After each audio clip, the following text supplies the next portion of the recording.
Coming your way from McKechnie Field in Bradenton, Florida. Winding down spring training 2016, brought to you by McDonald's. And it won't be long before the Pirates will be leaving beautiful Bradenton, Florida. Take a look at the drive along the Manatee River. The Pirates are hosting the Minnesota Twins today. Just 4 games remain on the Grapefruit League schedule. Greg Brown along with John Wehner. Happy you could be with us this afternoon, and happy to see Garrett Cole on the hill making only his second spring training start. Yeah, the second official spring training start. A couple of starts over in minor league camp at Pirate City, and Garrett Cole looking to get that pitch count up, ramp it up over 80 pitches this afternoon, and hopefully this is what's to come as far as another great year from Garrett Cole. Yeah, the ERA last year, 2.60, outstanding. Of course, 19 wins, second most in the National League, the most by a Bucco since 1991. And he made his first All-Star team. He finished 4th in Cy Young voting. Garrett Cole looking to lead the Pirates toward that World Championship in 2016. Ways to go before we get the season started, and a chance for you to watch Garrett Cole and the Pirates take on the Minnesota Twins from Florida.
Pirates Spring Training Baseball on Root Sports is brought to you by McDonald's All-Day Breakfast.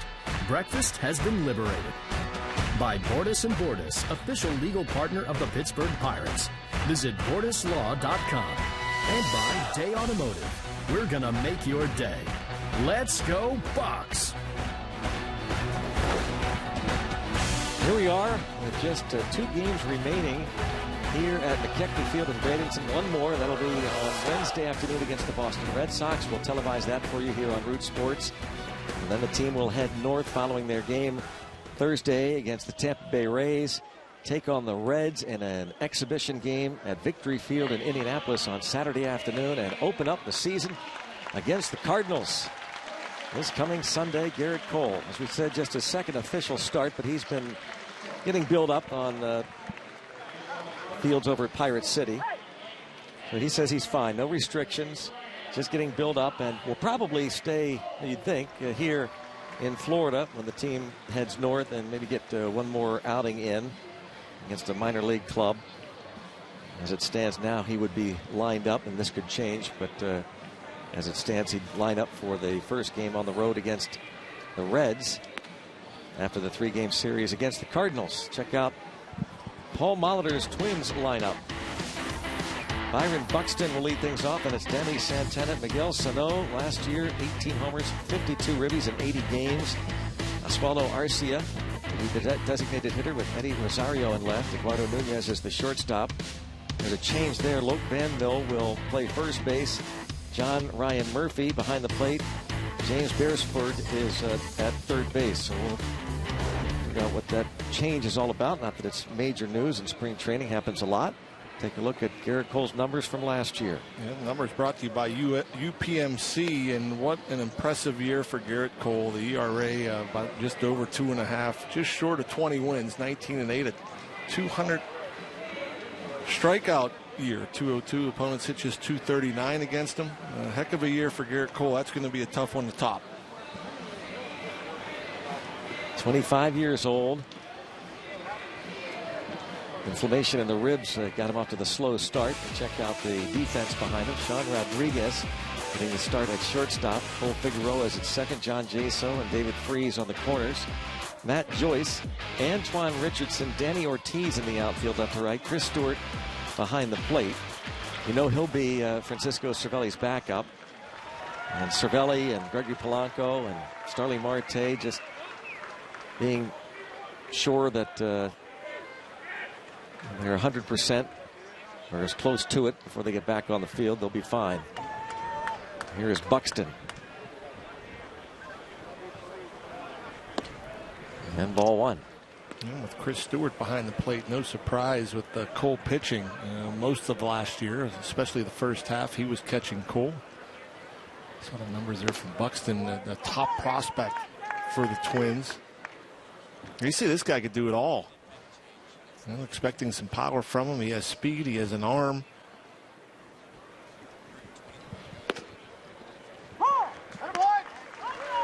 Buxton facing Garrett Cole. Most recently threw 68 pitches in a simulated game at McKechnie. Under the watchful eye of his pitching coach, Ray Searage. 2-2. So he'll be ready to go, even though he won't be starting opening day. That will be Francisco Liriano.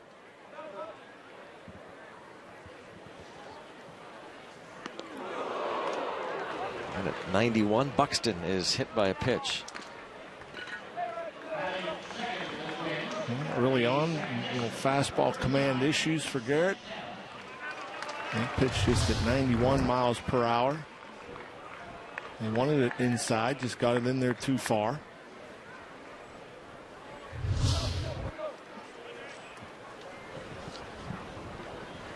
Here's Ray Searage. Charting it, tracking it. As Danny Santana, switch hitting second baseman, steps in.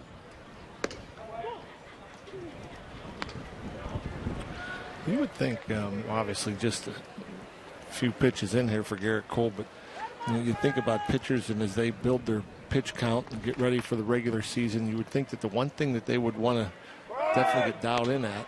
And runner goes, and there's Chris Stewart. Talking about dialed in. Right on the money.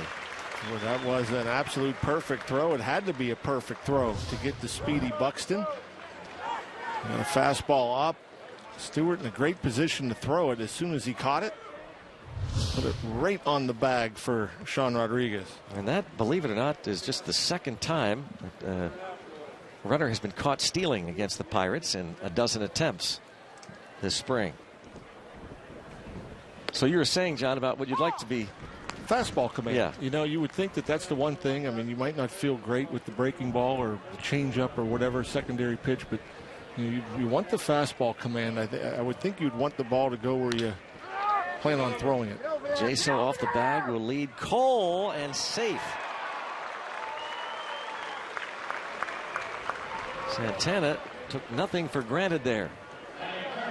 Oh, yeah, that looked rather routine, but the great speed of Santana. And as soon as he puts it in play, he's off and running. Cole getting over. And Santana just won the foot race. It's hard to say that anybody did anything wrong there, isn't it? Yeah, I'm sitting there trying to figure out now, if Cole gotten over there maybe a little bit quicker, but does the throw get there anymore? I mean, it's just a great hustle from Santana. Now Miguel Sano, 22-year-old Dominican. There goes the runner again. Pitch is called a strike. Throw down. A little bit high and just a tad late, and Danny Santana has himself a stolen base. The Twins have been off and running under Paul Molitor this spring. They have now stolen 20 bases in 24 tries. Stewart nabbing Buxton moments ago, just the third time that a runner had been caught stealing against the Twins this spring.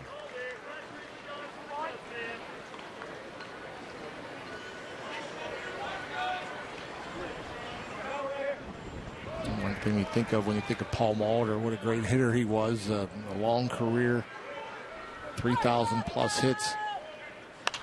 Some folks back in those days will tell you he may have been the best base runner. You know, particular in the details and secondary, maybe not the fastest guy, but secondary leads and jumps and anticipation, knowing where he's going before the ball's hit.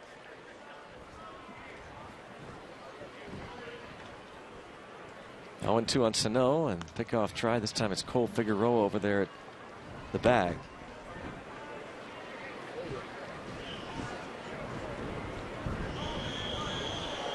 Stolen base has a man in scoring position in the first.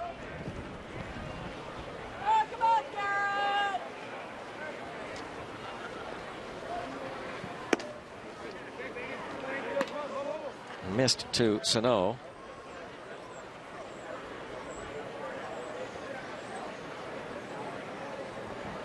Really outstanding year for him last season. Just 80 games, 18 homers. Drills this towards center. On the move, Richardson.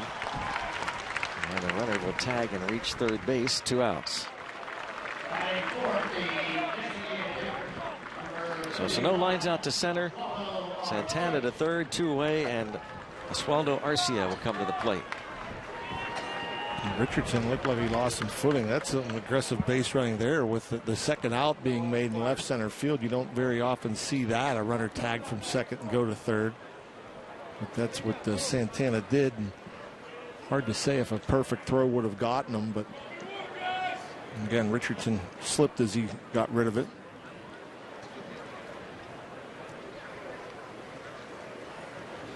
Saw Jordy Mercer come up with a bruised knee last night, tagging from second, moving to third on a fly ball to right field, and he was lifted from the game as a precautionary measure, and he's not out there again today. Oswaldo Arcia is the DH.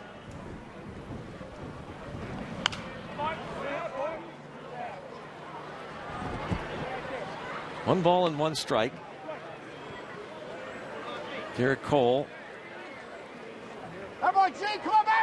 And repeating.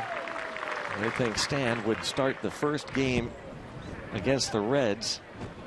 Nothing definite yet, but that would be the game in Cincinnati on April the 8th. Pirates play 3 games against the Cardinals to open up the season. Sunday afternoon, 1:05, then an off day on Monday the 4th, and back-to-back night games the 5th and 6th next Tuesday and Wednesday, and then travel to Cincy. And the question, of course, is how will that rotation look like when the team does break camp, other than Liriano and Cole and Neese? Where will they be in the rotation, and who will be the 4th and 5th starters? 2-2.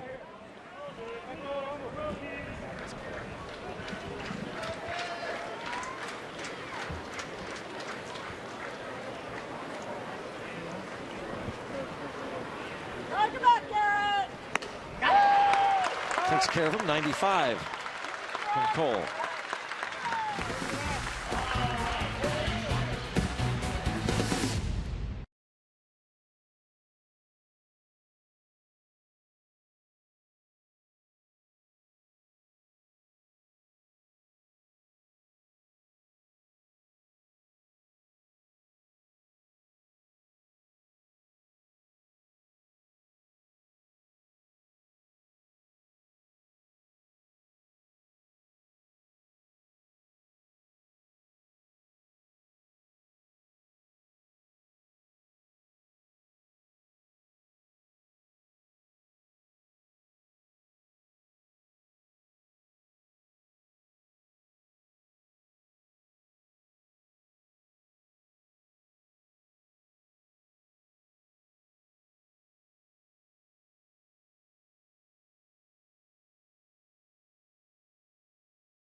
Things off once again.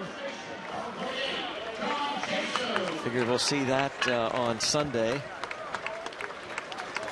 the Pirates take on Adam Wainwright and the Cardinals. Jaso, though he's hitting only .226, does have a .415 on base percentage. He's been drawn 9 walks in his first year with the Pirates, and facing Tyler Duffy. Duffy is in a battle for the 5th spot in the rotation, along with Ricky Nolasco, who is pitching in a minor league game down in Fort Myers today.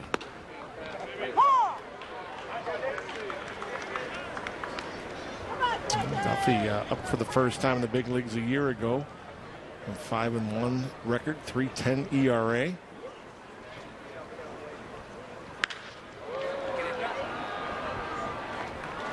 Santana, the easy play.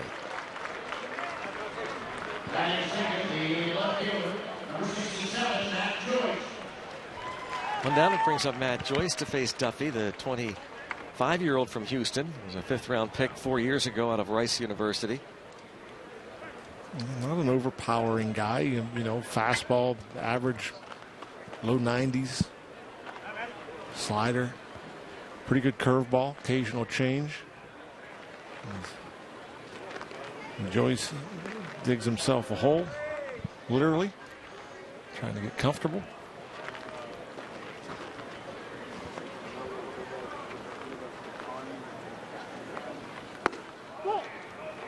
Joyce, his first spring with the Pirates. He signed a minor league free agent deal second half of last month.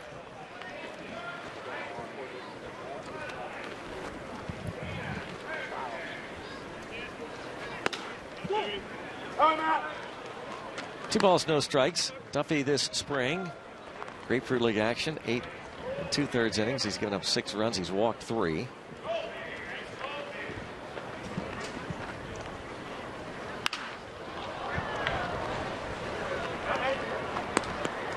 2-1 on the 31-year-old former All-Star with the Tampa Bay Rays.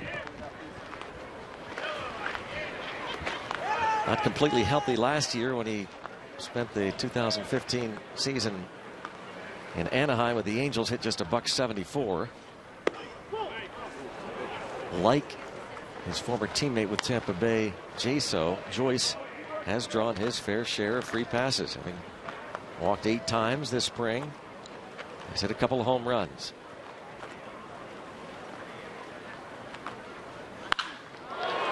Make it 3 home runs. Matt Joyce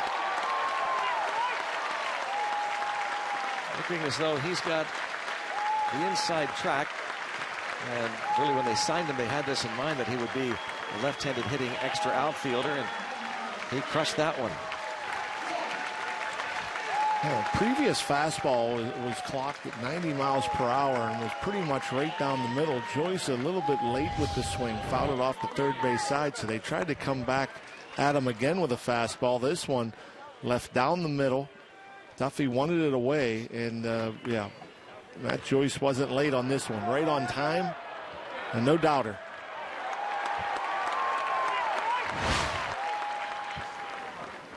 Here is David Freese. Matt Joyce hitting his third home run of the spring. Hit 5 home runs during the regular year last season. He was one time in the middle of that Tampa Bay Rays lineup a handful of years ago. 2-0 on Freese. 17 at bats since joining the Pirates as a free agent.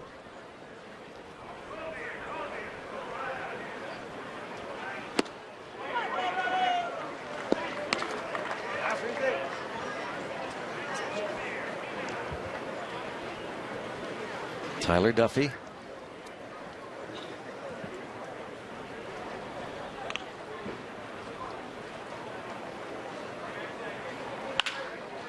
Shortstop Nunez. Throws out Freese. RAV4 lineup.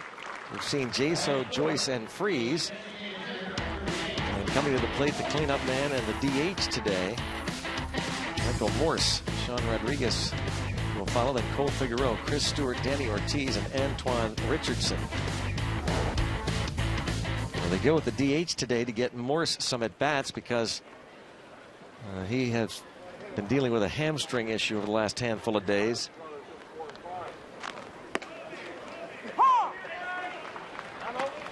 .345 batting average this spring.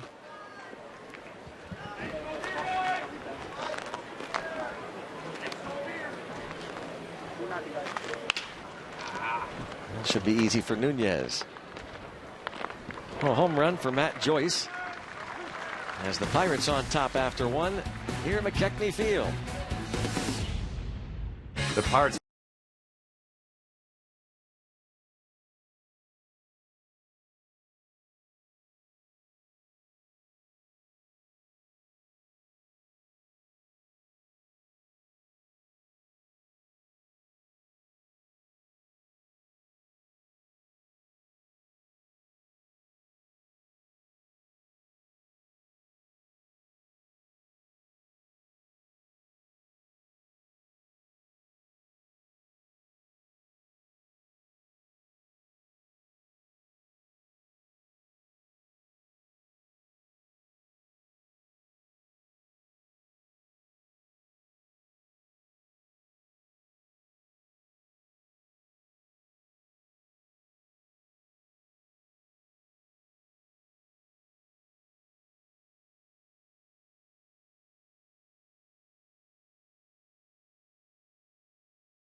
One nothing here at McKechnie, brought to you by McDonald's. The Pirates leading, and Bucco fans happy about that. A lot of family and friends here at McKechnie Field. And a tweet, and you can tweet us throughout the day at #BucksBooth. Do you think Chris Stewart will catch cold this season the majority of the time like last season, John? I do. I think they have this relationship that you see a lot of times in baseball, and where two guys just kind of click. It gives a reason to put Stewart in there other than just the typical day after a night game that most catchers end up catching, the backups that is. And so that doesn't mean that Cervelli won't catch Cole, as we saw in the second half last year. But they seem to work very well together, Cole and Stewart. Slowed by some rib inflammation at the start Figures to pitch in a minor league game perhaps on Saturday. He's talked about trying to throw more change-ups in his last couple of outings and wants to do that more this season.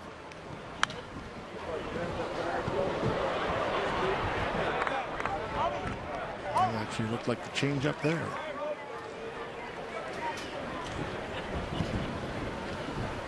Getting better and better, it seems. He's 40-20 in his young major league career. And he started a total of 73 big league games. The first pick by the Pirates, first pick overall in the 2011 draft out of UCLA.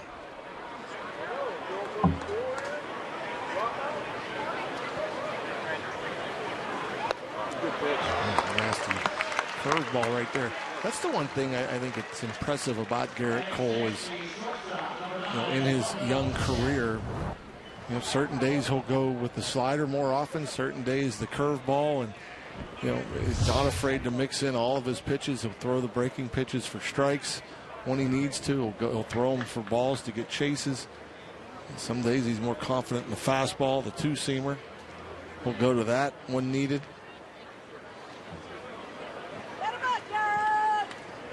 Shortstop Eduardo Nunez.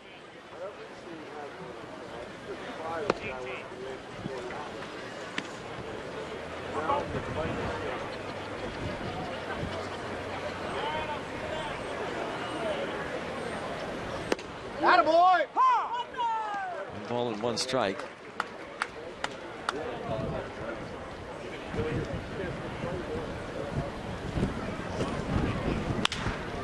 Has pulled just foul. With Garrett, you see him adding and subtracting, whether that's by design or not, with the fastball. We've already seen him from the mid-90s to the low 90s with the two-seamer, and we see so often where the starts of his games, the velocity isn't great. It climbs as he goes deeper into the game.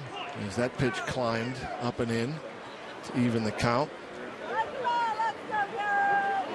Not just a power pitcher. I mean, he is a pitcher, and it's amazing. Each year, it seems like the pitching gets better. Oh, off the glove of Cole Figueroa. Just able to get a piece of it, but not track it down. So Nunez has a one-out single. I'm going to tell you about Buck Night presented by Sugardale, April the 5th, when the Pirates play the Cardinals. Lock in $1 tickets when you purchase any Monday through Friday Pirates ticket at full price. $1 fountain drinks and food items will be available. This special offer only valid through the 27th in limited quantities. Visit pirates.com/bucknight.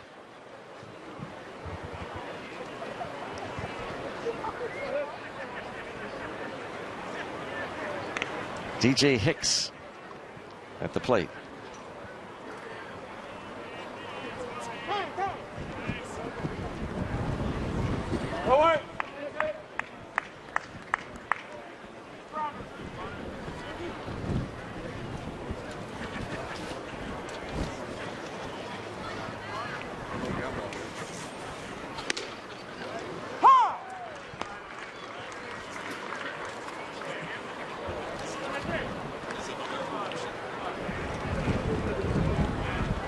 Garrett Cole facing DJ Hicks. Runner goes again. Hicks lines one toward right center field, and Danny Ortiz has it sail over his head. And this will tie the game.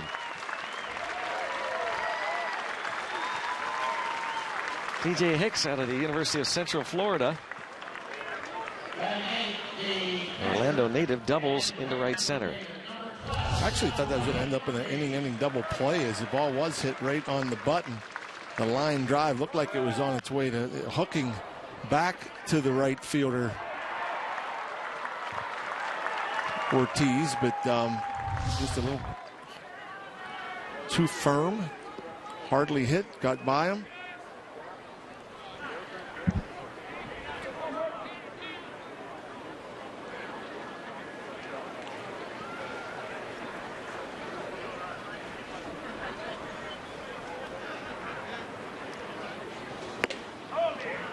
strike on John Ryan Murphy, a Bradenton, Florida native, back home.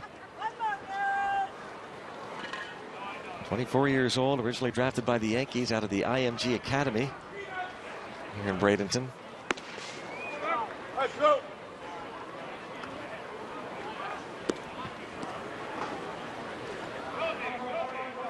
1 ball, 1 strike count.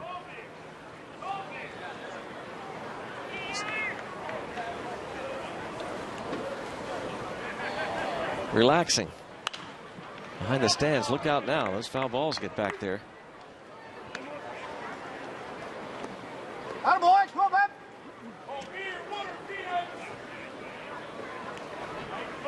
You have Garrett Cole and Francisco Liriano at the top of your starting rotation. You have a good chance to win a lot of ball games. The Pirates won 98 of them last year.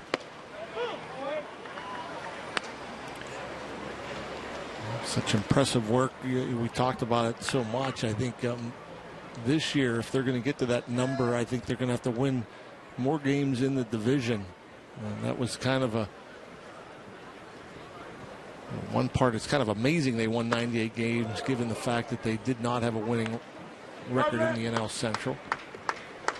They will be tested in that regard right away the first week. 3 games with the Cardinals and then 3 with the Reds. Francisco Cervelli seated next to Ray Searage there.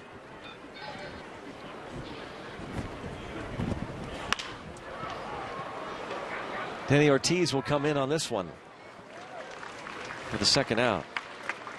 Probably pretty valuable for a guy like Cervelli, not playing in the game, but to be seated next to Ray Searage.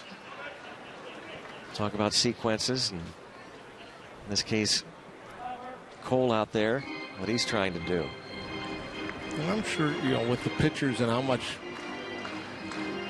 they converse with their pitching coach. I think the catchers spend a lot of time with Ray as well. And just pregame meetings and the discussion as to how to face certain hitters or certain lineups.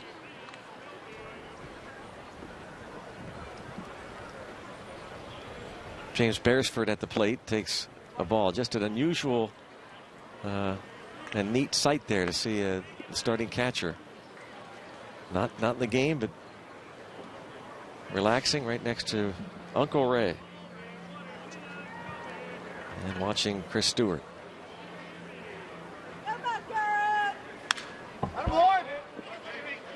I'm thinking most times when your starting catcher isn't in the lineup, a lot of teams, the catcher won't even be in uniform or at the ballpark for that batter. A lot of times when you have a regular player that's not in the lineup, they get their workout in and call it a day.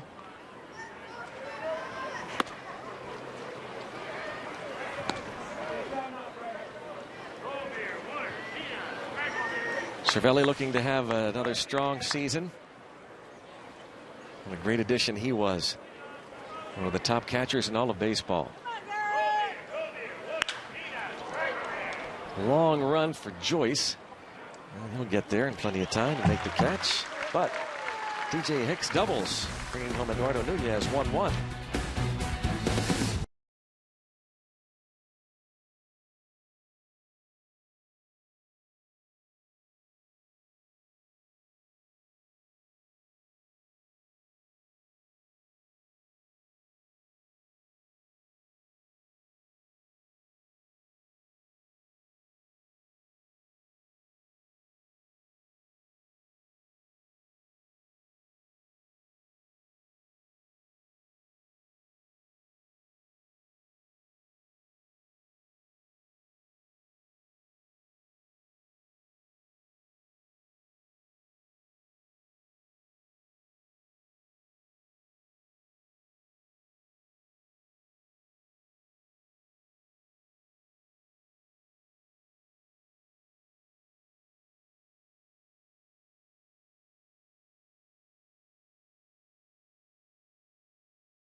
A great day from last season, July 28th, after the Twins tied the game with a 4-run 8th inning. Jung Ho Kang comes up in the 9th inning and takes closer Glenn Perkins deep to put the Bucks back on top. Mark Melanson shut the door, and the Pirates win the ball game. Against the Twins last year, part of interleague play, the Bucks will be facing mainly the American League West in terms of interleague this year. Strike is called. We did not see, and I know he did not make the trip this time, Jung Ho Park, the South Korean who signed with the Twins this past winter. Following in the footsteps of his good friend Jung Ho Kang. Park now with the Twins. Sean Rodriguez rolls it to short. 3 straight ground ball outs to the shortstop. Rodriguez is thankful that spring training statistics are meaningless because he has really struggled to get the bat going. Tyler Duffy now faces Cole Figueroa.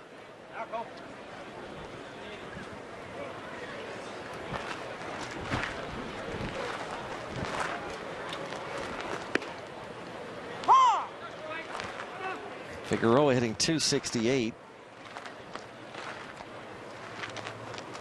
in this spring.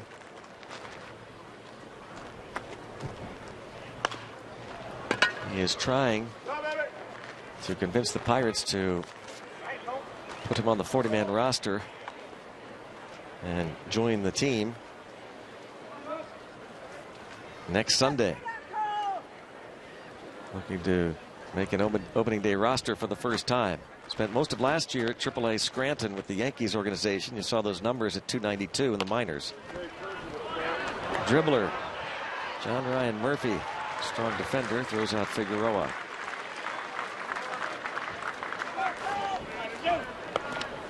What is it? Do you remember the what is it? By midnight, the night before opening day? I think that's what it is now. You have to. The roster has to be set.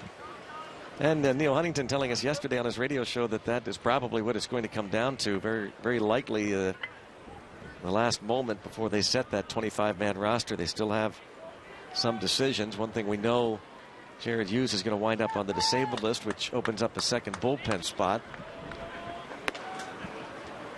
Chris Stewart, .273 average this spring.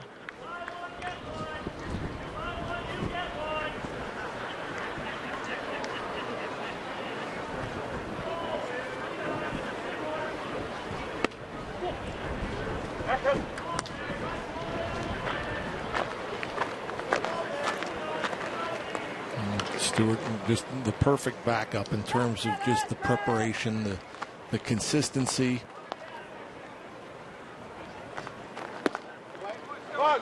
Always gives you good at bats. He's up there. He's patient. Typically puts the bat, a good part of the bat, on the ball. Clint Hurlow ready to start his 6th season as the manager of the Pirates. We'll talk to him. Put him on a headset in the bottom of the 3rd inning.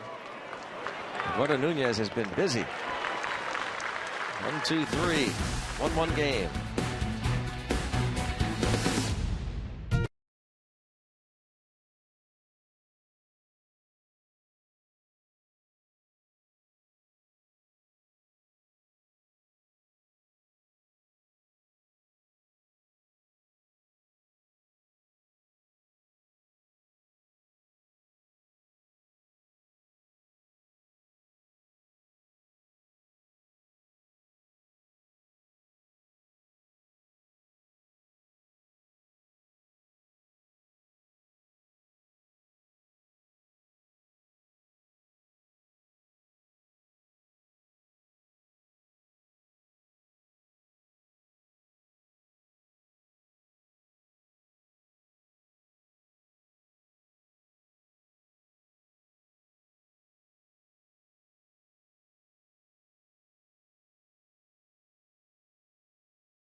here at McKechnie Field between the Pirates and the Twins. We'll talk to Clint Hurdle in just a little bit. In the meantime, we've got the head coach and general manager from the Pittsburgh Steelers, Mike Tomlin, and Kevin Colbert. Mike, you do this pretty much almost every year since Clint Hurdle has been the manager. What did you say to the Pirates and their staff this year?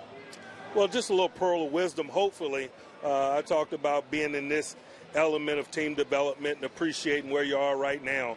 I know they're getting toward the end, and mentally maybe they have their bags packed, but there are other opportunities to improve individually and collectively, and I encourage them to do it right up until the end. All right, we're going to shift our way over here to Kevin Colbert. As a man who has built successful football teams, what do you admire about the job that Neil Huntington, the general manager of the Pirates, has done in changing the culture and turning the Buccos into a consistent winner? Well, you know, observing from afar, seeing Neil try to build the organization, not just build a team, but build an organization, which in baseball is obviously important because they have to take sometimes 17, 18-year-old guys and develop them into professionals. So it's a different type of development that I admire from afar because it's an organizational development more so than just a team. All right, Kevin, thank you. Mike, when you look at the Pirates this year, what's your outlook for this team? What do you think? Man, I'm tremendously optimistic. Like all Pirate fans, you know, we've had consistent success over the last several years. I'm looking forward to them taking a significant step and continuing that this year. If Garrett Cole was on the mound and you were in the batter's box and he threw you 100 pitches, how many would you make contact? I don't know how many. It depends on how many. A better question is how many would I swing at? Probably not many. Probably maybe try to lay down a bunt. All right, Mike, I appreciate it as always. Thanks for your time. You know it. Kevin, thank you. All right, Rob. All right, Greg. All right, Robbie, thanks. So, Robbie, it's Mikowski with the folks that run the Steelers, Mike and Kevin. Mike Tomlin, a big Pirates fan, see him there during the season quite often. He and Clint Hurdle have become friends, very close. And as Robbie said, he often addresses the team at some point in spring training. And a good message, you know, because this can be a very difficult time for the players, especially the ones that know they're going to be on the club, to continue to concentrate. And as Mike Tomlin said, his message was, yeah, we're close, but there's still essentially some work to do and some things to be done. You know, we've heard this a lot this spring from Clint Hurdle, is the urgency in playing these games with purpose and meaning, and not just going through the motions or not just trying to get ready for the season, but playing as if, you know, you're playing a meaningful game and going about it the right way. And, you know, it is. I think once you get a couple of weeks into the spring training schedule, you're just, these regular guys are just ready for the opening day. They want to get the season going, and you know, and you hear it, oh, we're just getting work in, but there has to be a level of urgency, I think, especially later in camp when these guys are getting more and more at bats. Obviously, with the slow starts this team has had the last couple of years, you know, you want to get off to a better start and not play from behind after the first month or two. But Greg Smith, an assistant to the general manager, Neil Huntington, is now chatting there between Kevin Colbert and Mike Tomlin. Attaboy! There's with so many guys still left in camp here with the Pirates. There's a lot of guys that aren't taking anything for granted. I mean, these are trying times, and every opportunity you get to play, you're trying to make a club. You're trying to impress up to that very last at bat. Runner goes again. He's running Twins. Ball fouled off. But you look around the diamond at these it really becomes so individualized at this point, because you're right, John. Each guy, Cole is looking to get built up. Sean Rodriguez knows he's on the club, but he's playing shortstop today. He's trying to even though he's had that position before, he likes it a lot, and show Clint Hurdle that he can play that position. John Jaso's learning first base, along with getting a lot of at bats. So this game important to him.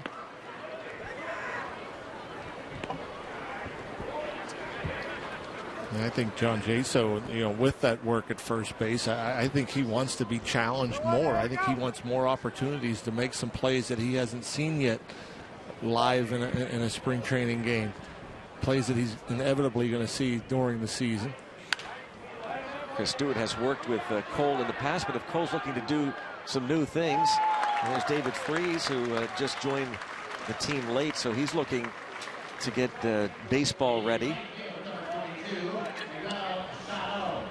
But if they're looking, for example, if Stewart and Cole have talked about trying to mix more change-ups into it, then they're working on that. And battle for the final couple of bench spots might come down to these gentlemen. Pedro Florimon is a switch-hitting fine defender, even though he leads the team with 12 RBIs. Jake Gobert, a left-hand hitting first baseman / corner outfielder. Jason Rogers, corner infielder. Cole Figueroa, left-handed hitting utility man. And Matt Joyce probably can be penciled in already as one of the extra guys.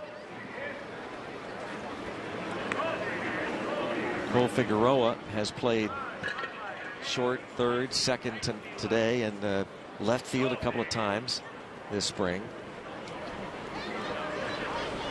The fact that he hits from the left side could help him.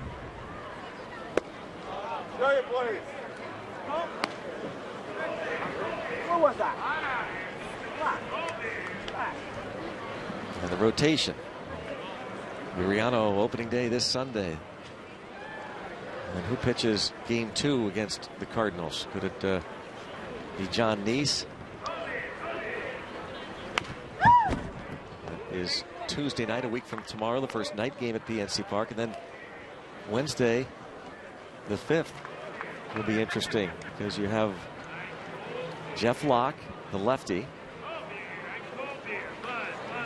And Neil Huntington alluded to this on his radio show yesterday, that they might want to break up the lefties. So if that's the case, you figure it'd be Liriano the first game,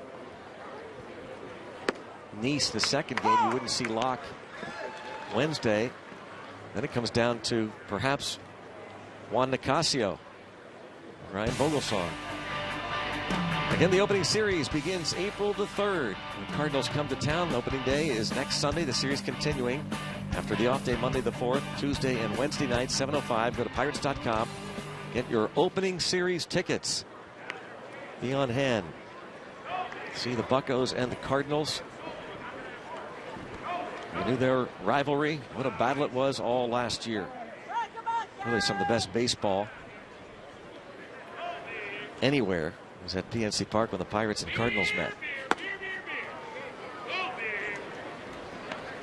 2-2. But I don't think that's a stretch to suggest that that opening series you could see Liriano, Neese, and maybe even Nicasio. Yeah, that would be interesting. And still have decisions to be made. Yep.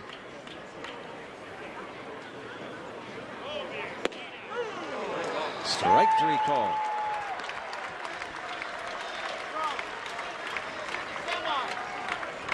Two outs.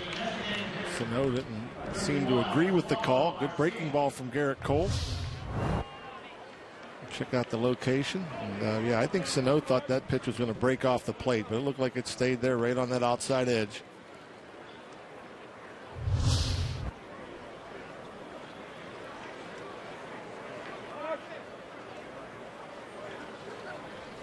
Here is Oswaldo Arcia.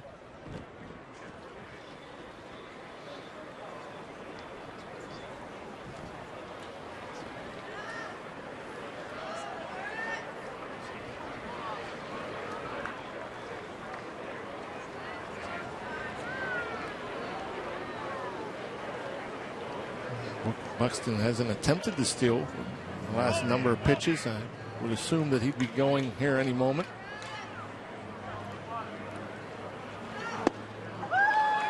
Change up there from Garrett. 0-1. Change up looks more like the fastball than any other secondary pitch. And when you're throwing as hard as Garrett Cole does and you see something that looks like the fastball, I mean, you got to get it ready. And Garcia thought he was getting a fastball out in front. Once again, Buxton gets back.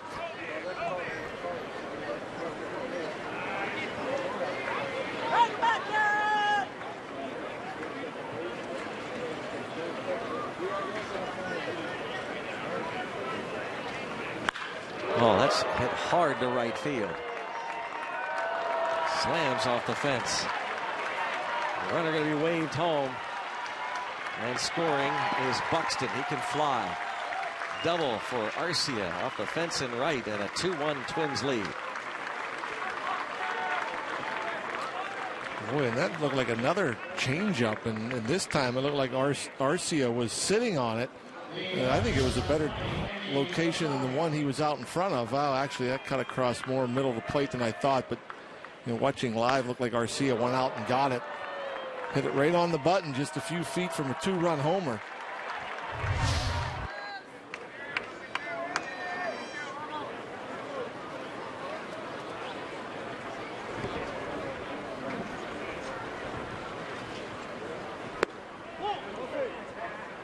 Eddie Rosario struck out in the second.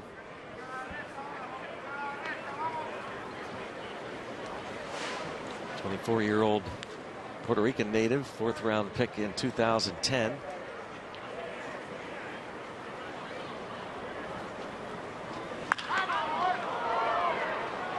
And toward right center.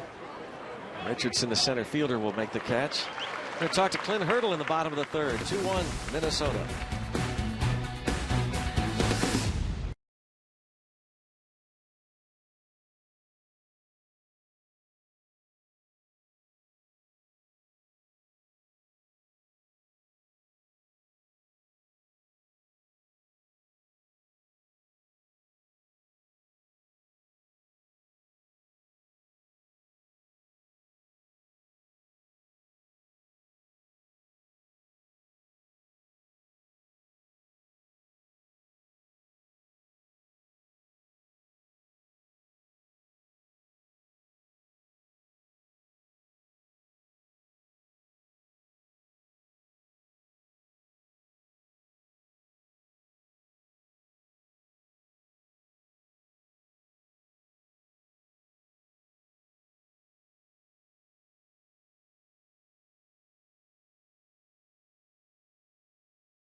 Clint Hurdle, the Pirates manager, joins us on the headsets down by the dugout. Clint, we just heard from your buddy Mike Tomlin. I know you had him address the team, and he said that one of the things he tried to suggest was that there is still some work to be done. And I know you tell your players that, but the relationship you have with Mike Tomlin, that has become very meaningful. And when he says something like that, it's a different voice, isn't it? It is a different voice. I think we always try to look to bring in people with similar but different lenses from outside our own vacuum. Mike's a well-respected coach, a well-respected father and man in Pittsburgh. He's got an edge to him, a professional edge to him that's significant. The leadership qualities speak for themselves. We get to watch him all throughout the winter. His voice resonates with people. He's well thought out, and it was fun having him in the clubhouse this morning. You're probably anxious to get it going, aren't you? I know there's still work to be done, but you'd like to get this thing started for real, right? No. Everybody's in a hurry, and it seems like most people with belly buttons not tied to the game are in a hurry to get out of here. Are you laughing yet, Brownie? No, well, actually, the truck is. and you know what I got for the truck? What? We'll wait around. We'll leave when it's time to leave. There's a schedule that's set. There's a reasons we have the games we have, and I'm not one of the one that's in a hurry to leave. Let me ask you this: Would you? And I'm not trying to be a smart aleck here. Would you like to spend a little bit even more time, even though I know the schedule is there and you play the game on Sunday to open the season, but do you feel like that would be helpful? Absolutely not. It's a loaded question, number one. Number two, no. We know exactly how much time we've got when we come here. And we're trying to maximize every day we have, and that's my reminder to the club each and every day. We've got today to get work done. We honestly self-evaluate at the end of the day, and then we've got a program for the next day. But if you look at the calendar, I don't see a yesterday on the calendar, and I don't see a tomorrow on the calendar. We've got to maximize today, and we've got what? We've got 5-6 more todays before the season starts. So this opportunity today against the Twins, we got some work done early in the cages. We gave the guys a little bit of refresher blow this morning after 3 night games. And we've got games to play. We're going to get to face Sabathia and Price this week. I think would be good tune-ups as well. Safe to assume that the majority of the starting lineup will be in there the last few games here? When they're healthy. Yeah, as soon as they're healthy, we'll get them all back in there. I think we're getting closer. I think Jordy's will be able to go tomorrow. I think Marte's getting closer. Polanco, we'll see how it plays out. But again, we're one day today will lead to what we know with them tomorrow. As soon as they're all healthy, I'd love to get them all in there. Danny Ortiz at the plate. How many decisions yet have to be made, Clint, in terms of the makeup of the roster? We still got a few. Whether we're placing rotationally speaking, bullpen speaking, bench player speaking, the position players are taking care of themselves. Jason is going to play first. We're going to have a right-handed complement over there, whether it's Morse, whether it's Rogers. We've got Harrison. We've got Freese. We've got Mercer, Marte, Polanco, McCutcheon. We've got 2 catchers in place with Cervelli and Stewart. And then it's just the compromise of the bench. Sean Rodriguez is going to be on this club. Stewart's going to be on this club. There's still some battles out there. You know, we're looking at Figueroa. We're looking at Florimon. How that all shakes out. But it's been fun to watch these guys go out and compete. There's some outfielders that are still hanging around trying to play. So a couple spots in the bullpen, you know. That's why spring training, you know, we've got the days that we've got. We're going to utilize each one of them wisely. Would you like to, by a certain date, be able to tell your players who's on the club? Or again, is it fine Saturday when you're in Indy when the club will be made official? We've had a policy in place since I've been here that when we decide guys are on the club, we let them know. We just don't let the media know from time to time. There is Antoine Richardson at the plate. Richardson off to a little slow start in terms of the help, but now getting some at bats. Yeah, I'm kind of hesitant to ask this until after this at bat because I want to ask about John Jaso and how he's doing at first base. But being that he's like 4 feet from you, I'm afraid he might be rabbit airing you a little bit down there. But he hasn't had a whole lot of action down there at first base. I mean, other than like the routine ground balls, is he comfortable? I mean, I've talked to him about it, and he says he feels pretty comfortable over there, but he wants to be challenged a little more. You feel that he's doing a pretty good job over there? I do. I mean, he's playing a day game after a night game just for the reps and the innings defensively. We've taken advantage of every day, but 1 or 2, because we got to give him some downtime too. We've played games in the backfield. We call them 27 outs, where we recreate defensive situations with base runners, with other fielders. He's turning 3-6-3 double plays off the base. He's turning double plays first and second situations from behind the runner back there. We worked on bunt plays. We worked on cutoffs relations. So we've recreated to the best of our ability the plays that are going to happen and take place during the game. But we'll all tell you the best thing can happen for him to go out in the field and make those plays during the game. And there's only so many innings in a game and so many opportunities for him to play. But I love the work he's done. I love the difference we can see in our eyes. The hands and the feet are starting to work better together. He's in the right place in the cutoffs and relays. He's really bought into this. He's doing everything he can to be a very good defender, the best defender he can be. What are you seeing with him offensively at the plate, Clint, what he brings to the table? Well, he's going to bring to the table. It's going to be a wild card up there. He can take pitches. He can work counts. He can ambush you early in the count. There's gap power. He's a smart base runner. I like the guy in the box a lot. I like the fight in the box a lot. He is in the box now, and on deck, Matt Joyce, who is another guy, Clint, who joined the team a little bit late in terms of signing a minor league free agent deal in February, but I know you like his approach, too, at the plate. We do. These were 2 guys that we felt good about bringing into camp. And, you know, again, everybody we bring into camp, I shared with Neil over the winter, I want guys who want to be Pirates. you're looking for the last dollar on the table, you need to look somewhere else. We've got an opportunity here with a good group of men to play in a great city in front of some of the best fans in the game. So I think it's an opportunity and an honor. Jaso looked upon it that way. Joyce looked upon it that way. He brings experience in the box. You can play him in both the corners and the outfield. The on-base percentage for both these guys figured in significantly in our decision-making process, trying to bring some guys that we can plant in the lineup, playing off the bench. You know, they're going to see pitches. They're going to make pitchers work, and they're going to throw a battle on you. Now, there he draws the walk. And Clint, as far as the new look lineup with Jaso hitting leadoff and McCutchen, obviously it's made news batting second. Is this something you're committed to, or is this kind of, you know, we're going to go with it until maybe it doesn't work, or how do you feel about it? Well, you know, it's interesting, John, but I mean, why would you bring something up to people? Let's go with this until it doesn't work. You're already letting them know you think it's not going to work. Well, that wasn't necectively how I wanted to phrase the question. Okay. It wasn't exactly how I wanted to put it. But I just took you at your word value. I sometimes have trouble putting words together. I believe in what we're doing. I believe in the value of what we're doing. I can say that, quite frankly, this lineup is going to have an opportunity to open the season. We're going to see our left-handed lineup. We might have seen it once. Hopefully when we get these guys in play, we're going to see it. Sabathia, maybe not so much. I'm not sure Cervelli will be back in tomorrow. We're probably going to pass on him, give him another day to get good and healthy. We need him. That's in the gap.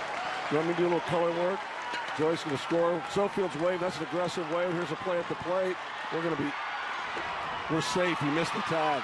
And he's still safe because he missed the tag again. What'd you think about that what'd you think of that whole thing? That was an aggressive play. We scored a run. It's always great when you score a run. When he doesn't score the run, you know, people throw their hands up. We are taking every opportunity to be aggressive, borderline over-aggressive on the bases. We need to improve our base running work. We don't want to be crazy. We don't want to run unaware. We want to be aggressive. We want to take care of some athleticism. So I like the fact that we're aggressive with the call. They've got to make 2 good throws. They made 1 good throw. The throw home was off base a little bit, and we were able to find a way to touch the plate before we get a tag. So it all worked out. That was wild. We just saw that replay. He's pretty quick, isn't he, Jason? Well, I would say he's savvy. I don't know how quick. Quick at the end there when Murphy's trying to make a tag on him, and he got back in there. Gets a hand out of there. So if you looked at the replay, what would the replay have shown? Was he safe? I'll say that I think Molitor might have, if there's a regular season, he might have challenged. Yeah. Might have. Yeah, well, that's okay. You got that opportunity to do it. Right. I like the lineup. I like the lineup construction. So it's not something we're tinkering. We're looking at the model very seriously. How about that? David Freese at the plate. And you have watched him, Clint, over the years, both with the Cardinals and the Angels. And this is somebody that it looks as though he's a real blue-collar guy that you like and Pirate fans will like a lot if they haven't already. Well, I agree with you, Brownie. You know, you guys have watched so many games, you and John. I think we all have a good feel about certain people, the way they go about their work. He rolls his sleeves up. He does his job. He punches in, he punches out. He brings a lot to the table in form of professionalism, the slow heartbeat. He's played significant postseason games. Got a little MVP trophy somewhere back in the day, a few years ago back with the Cardinals. He's got clubhouse presence. He's got some leadership qualities on the field. He's another guy that's hungry. You know, he's had some success and he's had some challenges. So he's in a good place now from being challenged by the game, being hungry, wanting to get back involved and play. And, yeah, really good addition. Neil was very, very, I think, strategically timed. They knew we had interest. Unfortunately, you got to have both sides interested in the contract. And it got to the point where we both had interest in something that made sense.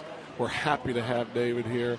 I don't think there's much better protection we could have gotten in place at Jung Ho until he does come back. Put David over at third and hit him in that lineup. Let him play defense. It was a real good get by our general manager.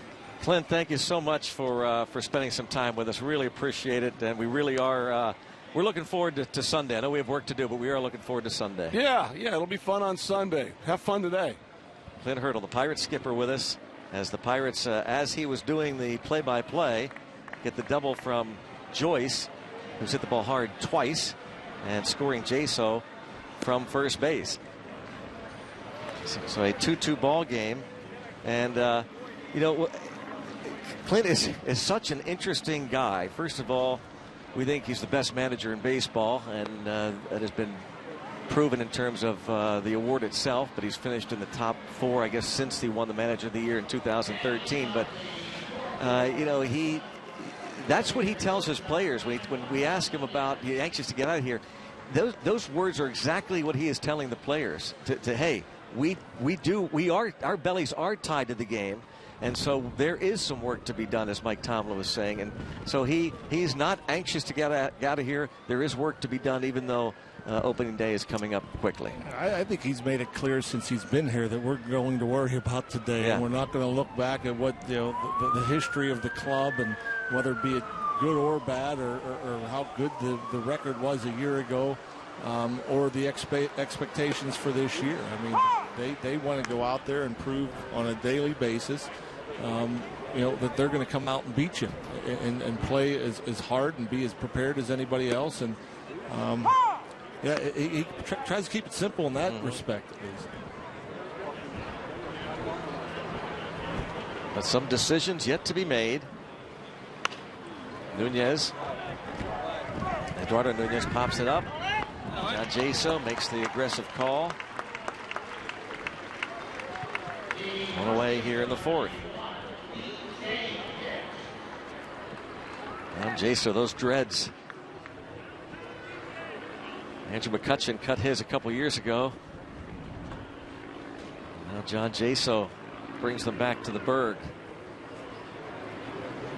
Garrett Cole at 61 pitches gets the first out quickly in the 4th. Now faces DJ Hicks, who double past right fielder Danny Ortiz his first time up.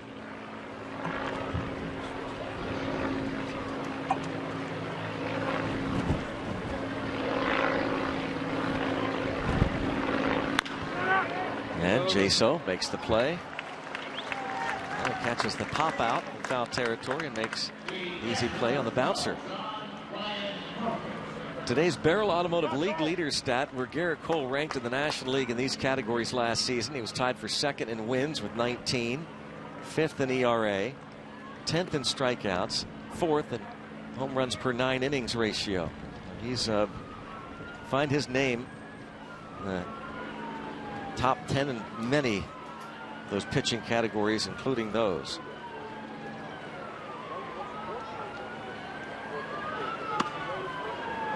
Jake Arrieta led the league in wins with 22. Zach Greinke and Cole tied for 2nd with the 19 saves. That's a sound, unfortunately, we hear a lot. Or we're used to, I should say. I mean, we don't hear it a lot, but right by the hospital here, as John Ryan Murphy singles to left.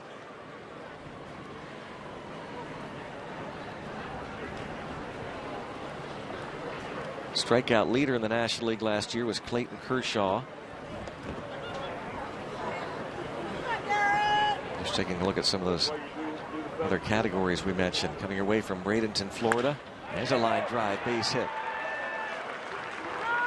And James Beresford, nicely done by Ortiz to get to it quickly and make that a close play.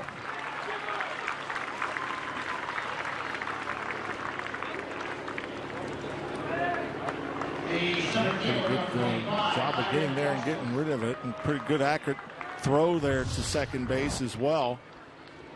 And you see Beresford turning around the fastball that was on the inside part of the plate. Good angle there, the throw, but just a bit late. Former Twin farmhand Danny Ortiz in right. Now Byron Buxton. Buxton has been hit by a pitch, singled and scored.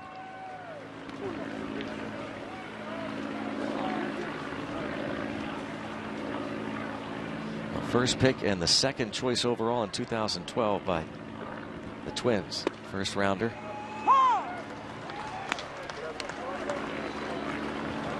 Cole's ERA, we showed you our Barrel Automotive League leaders stat of 2.60, good for 5th. Zach Greinke now with the Diamondbacks at a 1.66 ERA to lead the league. And this strikeout on the first to complete it. Cole puts up a 0. Another punch out.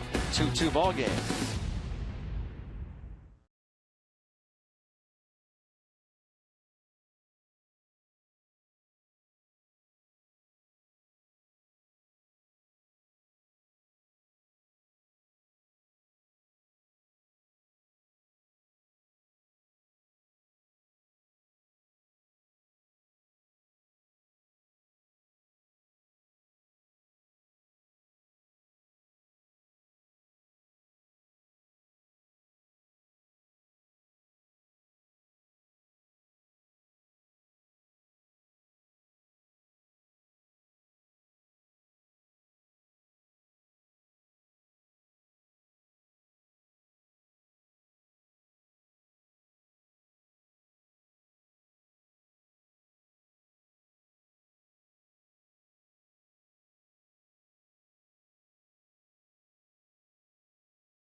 Baseball on Root Sports is brought to you by the brand new all-wheel drive Toyota RAV4 Drive Hybrid. There's so much to discover with just one tank. And by UPMC, life-changing medicine. Let's go Bucks! It is a 2-2 ball game as we move to the bottom of the 4th inning. Tyler Duffy on the hill for the Twins. Got Michael Morse to bounce to short.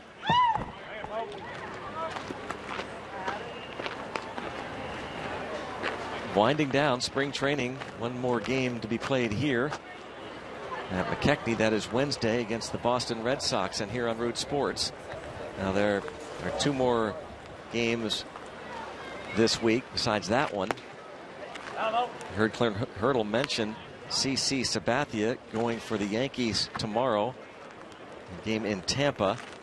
And that will be a webcast to be heard on Pirates.com. Stephen Brault will pitch that one, a minor leaguer for the Pirates. And Michael Morse puts a charge into one toward the right center field fence and hits off the base of the wall. And he'll be into second base with a leadoff double.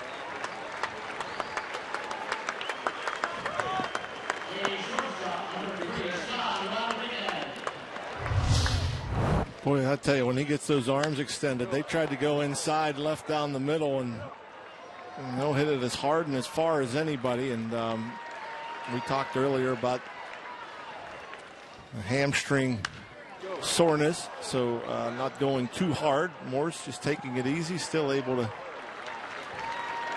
get into second fairly easily. Sean Rodriguez to the plate.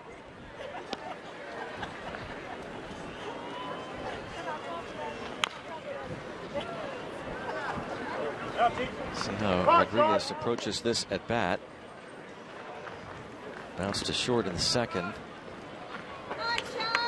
Neil Huntington was talking about how hard he tries, Rodriguez, and that includes even spring training, which Bucks would love to see him continue to have that the aggressiveness and the want to, as Clint Hurdle likes to say, but relax just a little bit at the plate, because he has been a pretty strong producer in the past.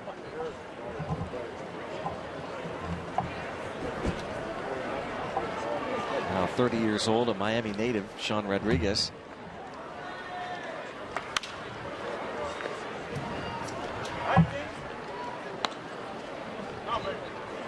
Gatorade cooler knows all about how hard he tries. Remember that wild card game, the scene of Rodriguez taking out his frustrations on one of those coolers in the PNC Park dugout.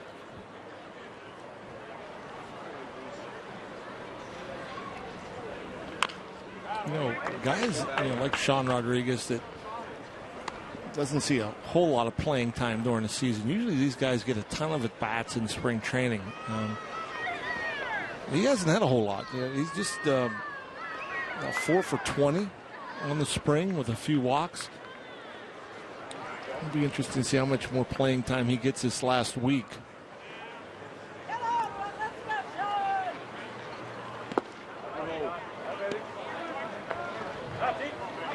Also interesting to see him playing at shortstop again today. I think down in Fort Myers the other day against the Red Sox. It might have been 2 days ago against these Twins where he played some short.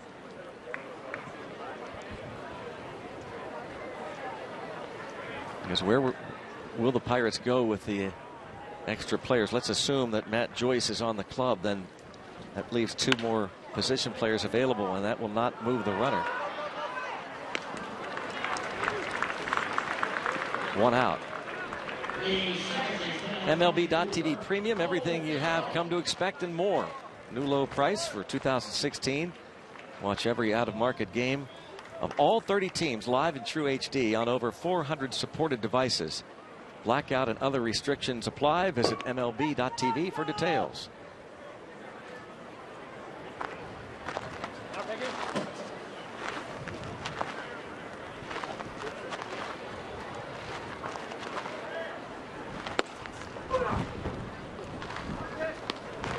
Cole Figueroa bounced out his first time.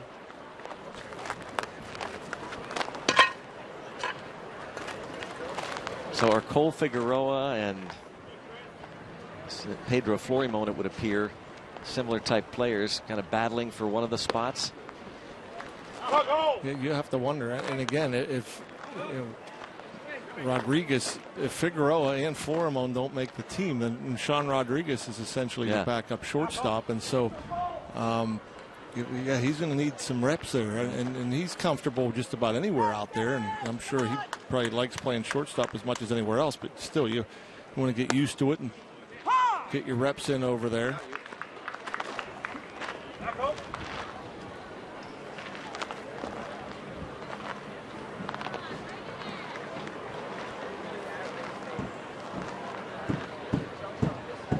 Unlike Sean Rodriguez, he's gotten maybe twice as many at-bats than Rodriguez has Figueroa, as the Pirates look to see what they have in him.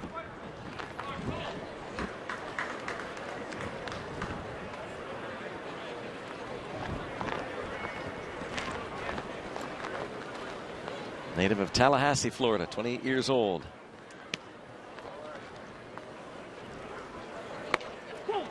Draws a walk. That is the second allowed by Duffy.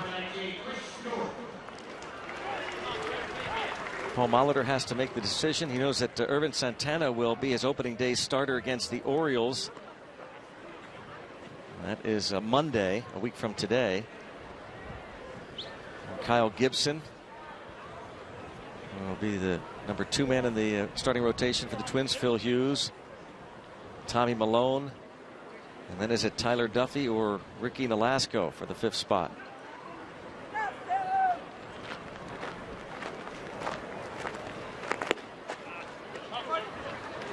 Stewart takes ball 1.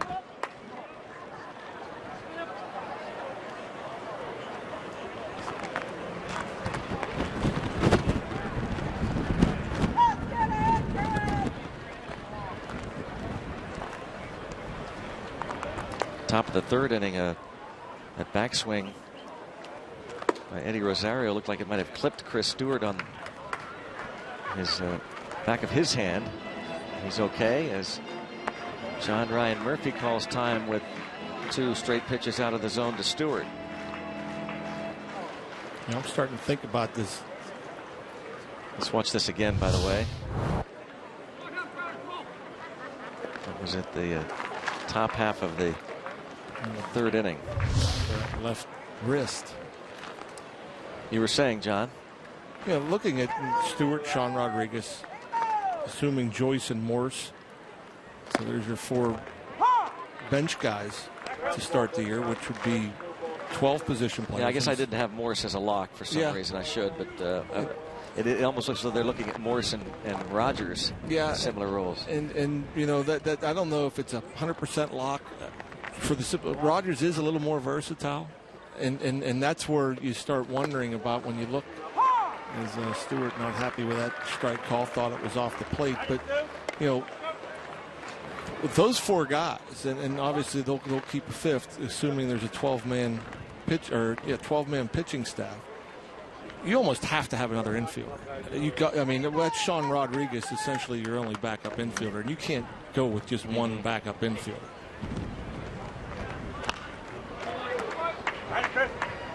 Rodriguez ended up being almost Pedro Alvarez's caddy toward much of last year. After about 6 innings of if it was close, Pirates were ahead. Alvarez was out of there, and Rodriguez was limited to playing first base. They're hoping that Rodriguez can bounce around more this year in a super utility role. But you're right, you wouldn't think you'd go into a season with Rodriguez being your sole backup at short. Yeah, we're basically back up in the middle, period. And so there's going, I would think, have to be another infielder in the mix, another middle infielder. So Stewart and Cervelli behind the plate, Jaso at first, Harrison at second, Mercer at short, Freeze at third, with Polanco, McCutchen, Marte in the outfield. There's 9. Rodriguez, is on the club. That's 10. Well, let's assume Joyce is on the team as a backup left-handed hitting outfielder, corner outfielder. That's 11. Michael Morse or Jason Rogers figures to be one of the right-handed hitters. This is all until Jung Ho Kang comes back. Okay, we're talking about opening day roster, obviously. And then the 13th spot would be a Cole Figueroa or Pedro Florimo. You would think.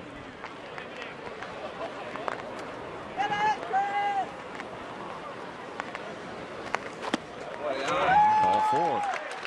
Now, Hunter Duffy getting a bit frustrated. He knows that this is more than just a spring training outing. If he wants to break camp with the Twins in their rotation.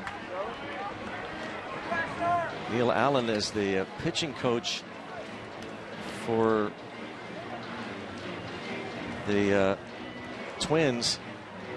I believe that's Eddie Guardado, though, as Allen is back down in Fort Myers watching Ricky Nolasco.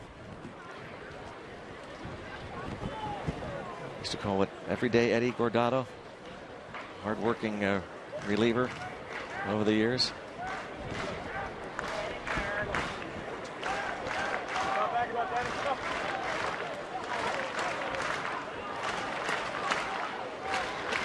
First and second, 1 out. A 2-2 game. Danny Ortiz, former Twins farmhand.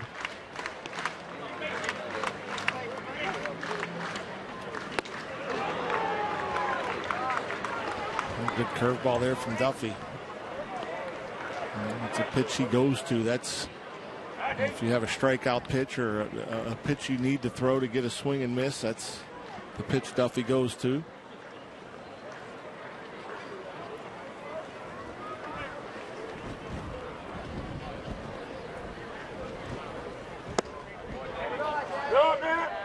Ball 1 strike on Danny Ortiz. The base is loaded and 1 out. Ortiz is a non-roster player in camp. Signed to a minor league free agent deal in November. Hit .248 with 17 homers at AAA Rochester, the Twins organization, last year. And up the middle, a base hit for Danny Ortiz. Has to feel awfully good against his former organization, giving the Pirates the lead with a 2-run single.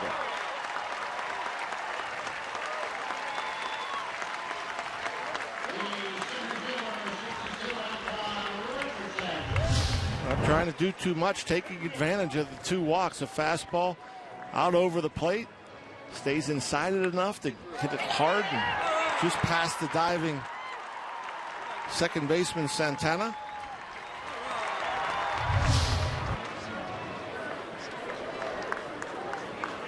Now Antoine Richardson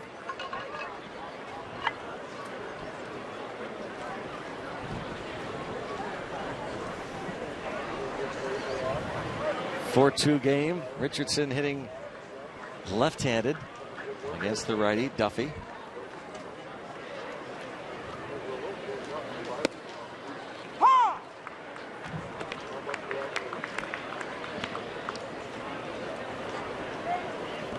Richardson, 32 years old, a Tampa native, another player signed as a minor league free agent over the winter. A lot of years in professional baseball, but a total of 22 major league games for this 32-year-old. Made it to the big leagues with the Atlanta Braves 5 years ago. Got 4 at-bats in the 2011 season. 16 at-bats 2 years ago with the Yankees. Out of Vanderbilt. That school has gotten a lot of attention the last couple days, hasn't it? Yeah. New Pitt head coach Kevin Stallings, the father of Pirate minor league catcher Jacob Stallings. And of course, Pedro Alvarez of Vanderbilt was here last night, now playing for the Orioles. 2-2. That almost seems like it's just a first-round factory, Vanderbilt. There's just a ton of guys coming out of there. David Price, who the Pirates will face here coming up, also from Vanderbilt. Ryan Flaherty played second base for the Orioles last night. So a Vandy product. Richardson, a swing and a miss. He's a strikeout victim and decides not to. Now the runners move up 90 feet. It's just 2 outs. And we'll go to Robbie with more on the Stallings. Talk about Jacob Stallings. And the way he gets away from the diamond in the offseason is by studying basketball analytics with his father. He began helping his dad as a way to get a break from the baseball grind, and he did it by charting plays on offense while they watched film, looking at how many points they would score on certain plays. Then they did the same thing on defense. So the obvious question is, why didn't Jacob become a basketball player? Well, he actually was. Basketball was Jacob's first sport until about 9th grade, and he realized he was just a little bit too slow to be a point guard at the higher levels. So baseball it was for him, and he was drafted by the Buccos in the 7th round in 2012 after his college baseball career at North Carolina, which, by the way, is a team he's rooting for this weekend. You see, Kevin Stallings was an assistant coach to UNC head coach Roy Williams at Kansas before he began his head coaching career at Illinois State and then at Vanderbilt. So a nice Stallings, UNC, Pitt connection there between the Stallings family, Greg and John. I'm sure that both, Jacob's rooting now for Dad, Kevin, in Pittsburgh, and his dad is rooting for Jacob to join the Pirates down the road. And Jacob Stallings has been impressive this camp. Yes, he has. A big man, but strong defensively. He's had some great at-bats. Jason Rogers getting an at-bat here.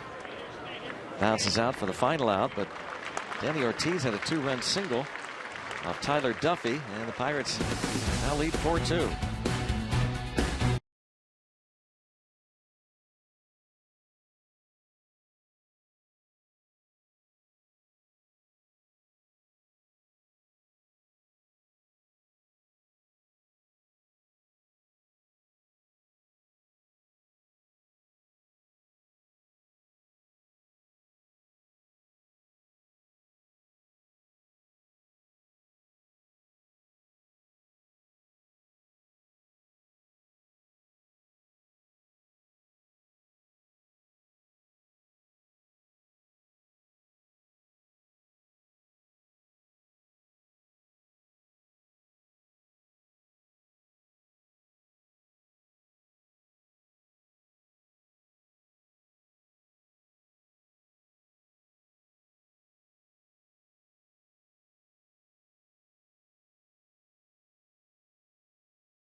Keys, former Twins farmhand, helps get the Buccos this lead 4-2. We check out our Allegheny Health Network injury update. Jared Hughes listed as day-to-day with a left lat strain. He is not officially going on the disabled list, but that's how it's looking.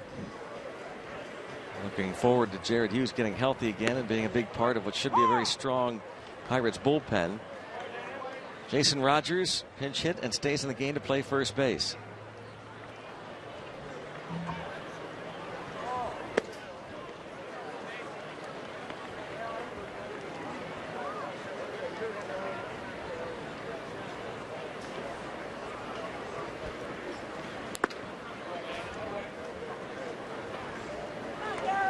Santana 1 for 2.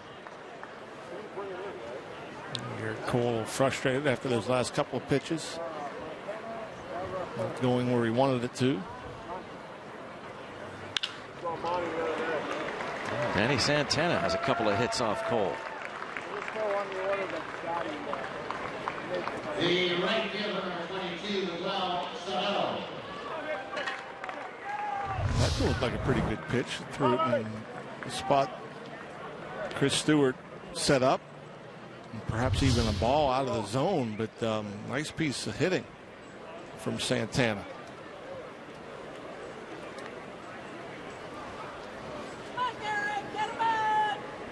There's Miguel Sano, the right fielder who's lined to center and struck out looking.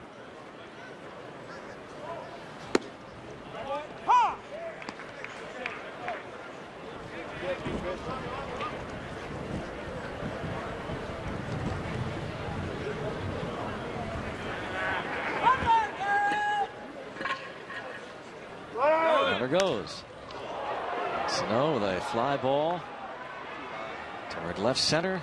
Antoine Richardson tracks it down.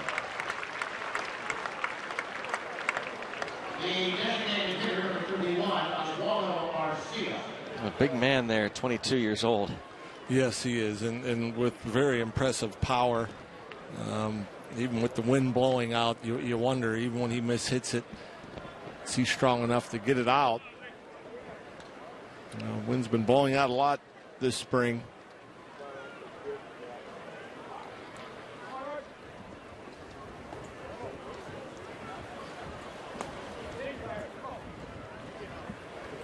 Oswaldo Arcia doubled off the right center field fence in the third, driving in a run.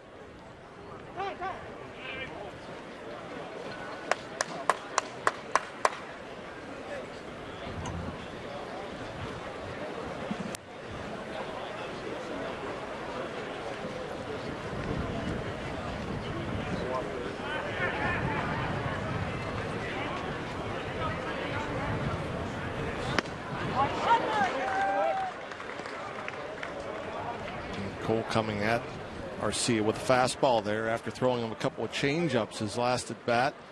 Arcia able to get a hold of one of those changeups.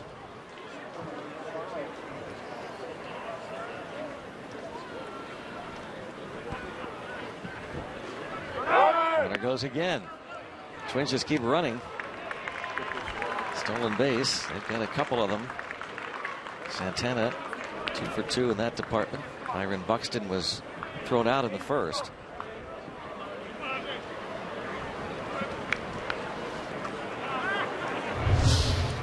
Cole not real quick to home plate. That was a breaking ball on top of it.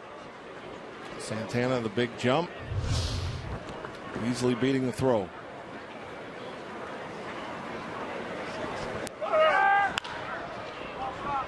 Toward left. Joyce.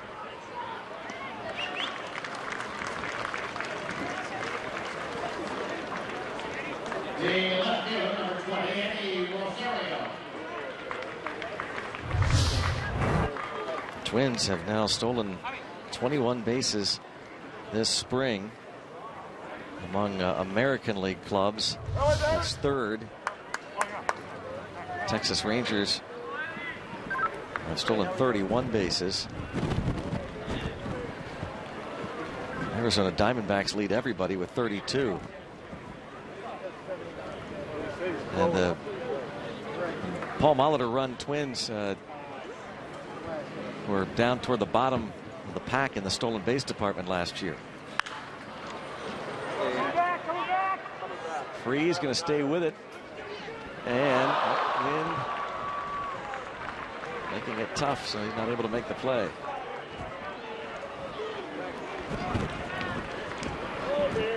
Yeah, off the bat, it looked like it may end up being out of play, but the wind just kept pushing it back into play, and Freese just overran it a bit. Wind certainly had a factor.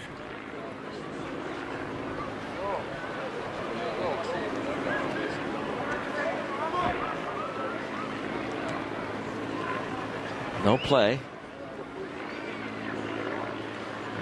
Another chance for Rosario.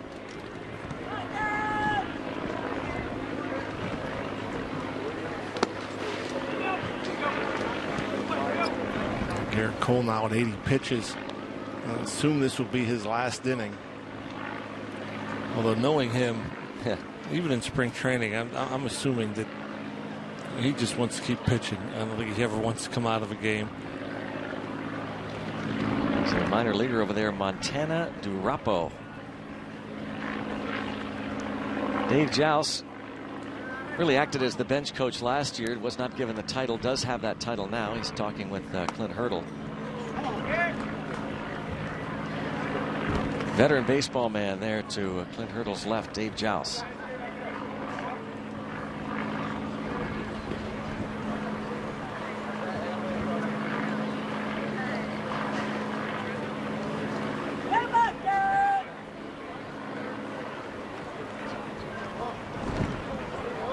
Two balls, one strike. 3-1. Couple of pitches up for Cole. Might indeed be reaching the end. That simulated game. His last time out, he went 4 innings, 68 pitches, 5 days ago.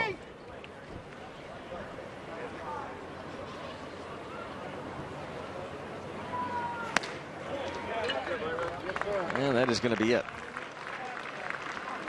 Cole not able to get the final out of the inning as he gets built up for the start of the regular season. It's his first walk. And Clint Hurdle is going to make this pitching change.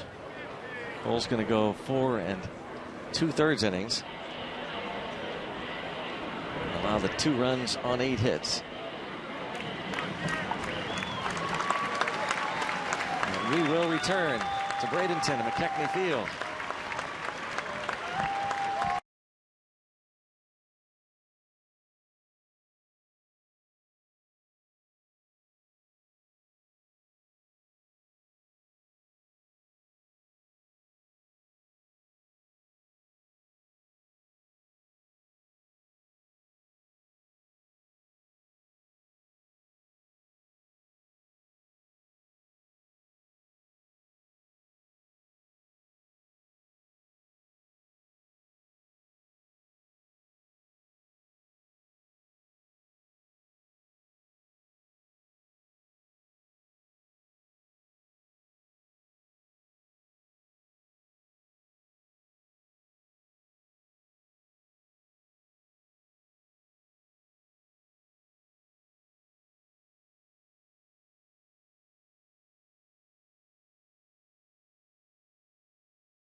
Thirds innings getting built up.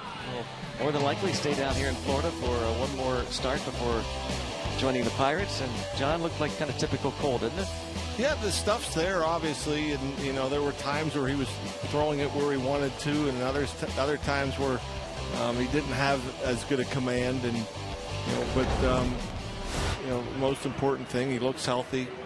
Didn't really come out and didn't see the real hard velocity. He just kind of sat between 91 and 95 for the most part, but threw some good breaking balls, worked on the changeup.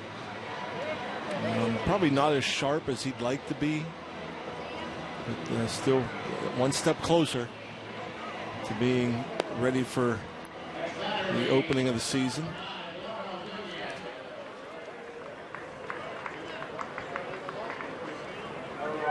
Here is Montana Durapo,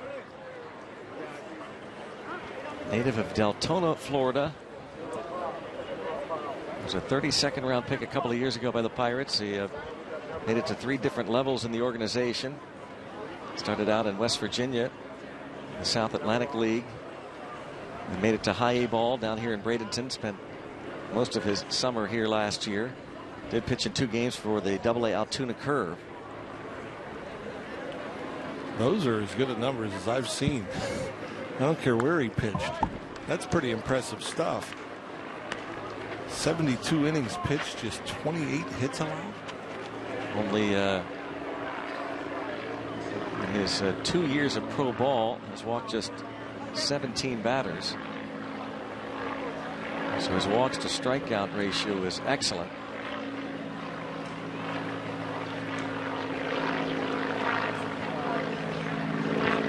He's like walked 16 and struck out 120 or so. Popped up. Danny Ortiz makes the catch. Good work from Montana Durapo for $2.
Leaded here at McKechnie, going to the bottom of the 5th inning.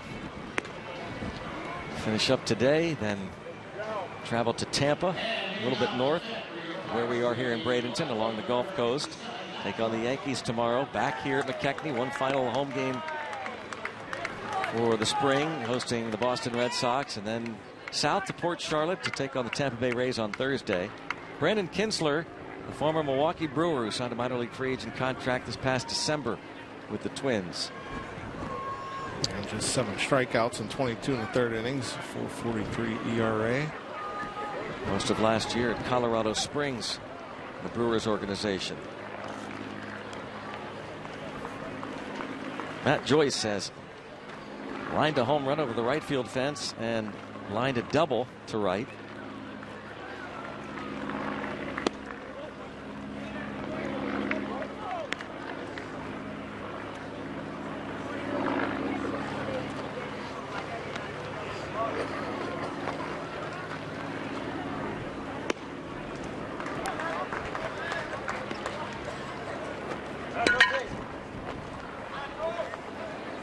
Tyler Duffy went 4 innings, gave up 4 runs on 4 hits.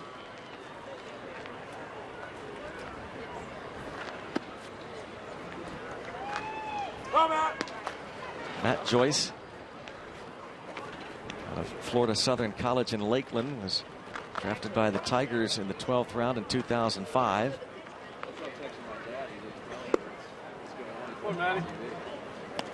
several years with the Tampa Bay Rays. Went to the All-Star game in 2011. Kessler trying to get him to chase a couple of change-ups. He will lay off. Should get a fastball here. Draws yet another walk. He's had a good day, Joyce. Home run in the first inning off Tyler Duffy.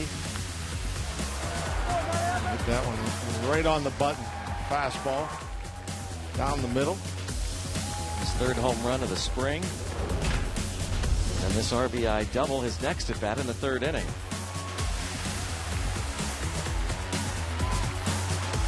Boy, that would be a nice pickup. He regains that form after a disappointing 2015. Is Joyce done for the day, but very productive day. Jake Gobert pinch running. We should probably mention Gobert because he was picked up over the winter before John Jaso was signed. The idea was that it was going to be Gobert getting some time with Michael Morse at first base. And he's not out of the running. Jake Gobert.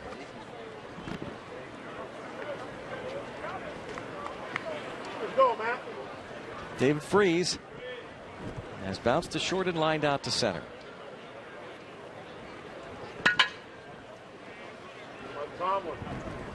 Mike Tomlin got it locked in. Clint Hurdle saying something down there about Mike Tomlin.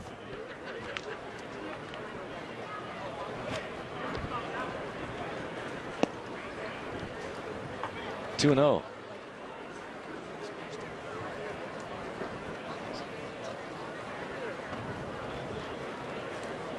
He likes this David Freese pickup for sure.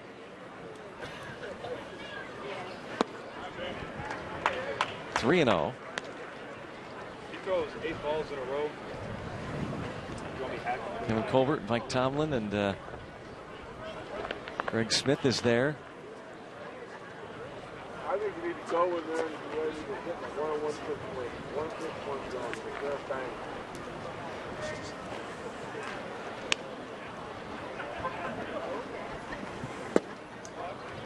3-1 on Freese. As Clint Hurdle was saying, yeah, he's got an MVP trophy somewhere. That 2011 World Series against the Texas Rangers. The game-tying triple in Game 6 with the 2 outs down to the last strike.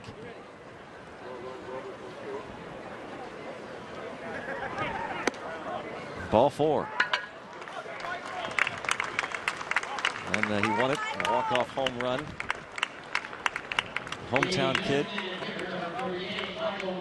Got it to 7 games. Back-to-back walks. Last thing in the world a reliever wants to do, and he's trying to win a job. Yeah, and it's one thing we are going to see with this Pirates offense is patient at bats. These guys aren't up there just swinging the swing. They're looking for pitches to hit, good pitches to hit. If they're not there, they're going to take them. They're going to work counts.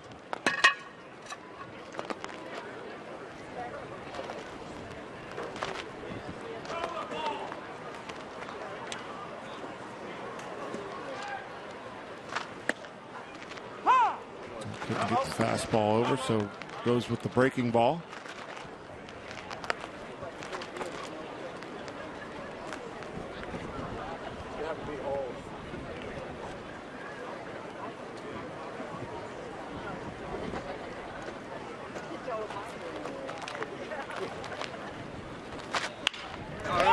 Fights that one off, and a base hit to left. Running to be waved home. There's that aggressive style again that Clint Hurdle was talking about, and home plate umpire Roberto Moreno calls Gobert out. A heck of a play by John Ryan Murphy.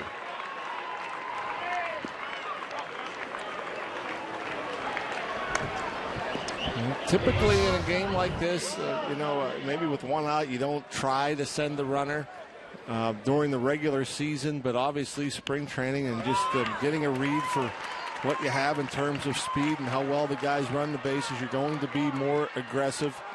And it was a good play from Murphy. He had to go down the first base line, catch it, and come back. And still a bang-bang play.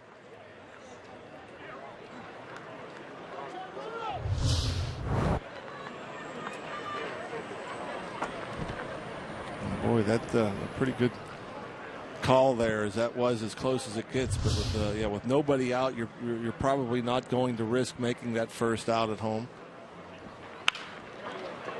Could be two. There's one. And a double play. Sean Rodriguez has 3 times hit the ball right to the shortstop. 4-2 Pirates.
Inside Penguins hockey, Mike Sullivan reflects on his early days at Boston University as a player. Phil Kessel discusses his father's athletic background and much more inside Penguins hockey tomorrow at 6 on Root Sports.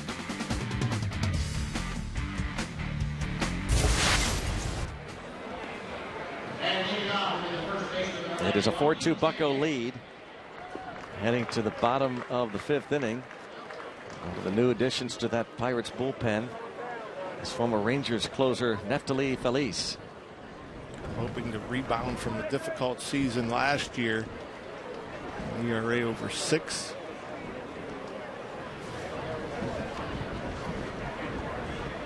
So far this spring, looking good. Feliz, just 4 hits allowed in 7 innings.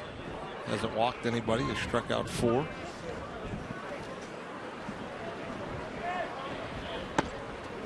Now let's go downstairs to Robbie and Smikowski. Greg, I have Michael Morse here for our McDonald's player interview. Michael, your first full spring training here in a Bucco uniform. How have things gone in the winter and leading up to here the final days before the opener? It's gone good. It's gone good. We made some good moves, filled in a couple holes as a team, and it's been an exciting spring, and I think we're ready to rock and roll. How's everything going? You obviously missed a couple days with the injury. How's everything come along with you? It's going good. Just one of those things that I don't want to aggravate my hamstring, but at the same time I want to get some work in. So I got some at bats here, DH tomorrow. The biggest thing is to get out of spring training healthy. Because if you're not healthy, you're not going to do the team any good. So try to take it easy, run in a little bit, but just definitely get some work in. Everybody that plays professional baseball knows that when teams add other players at the same spot, it's going to make the team better overall. What's your attitude toward that when you see other guys come in and you're competing?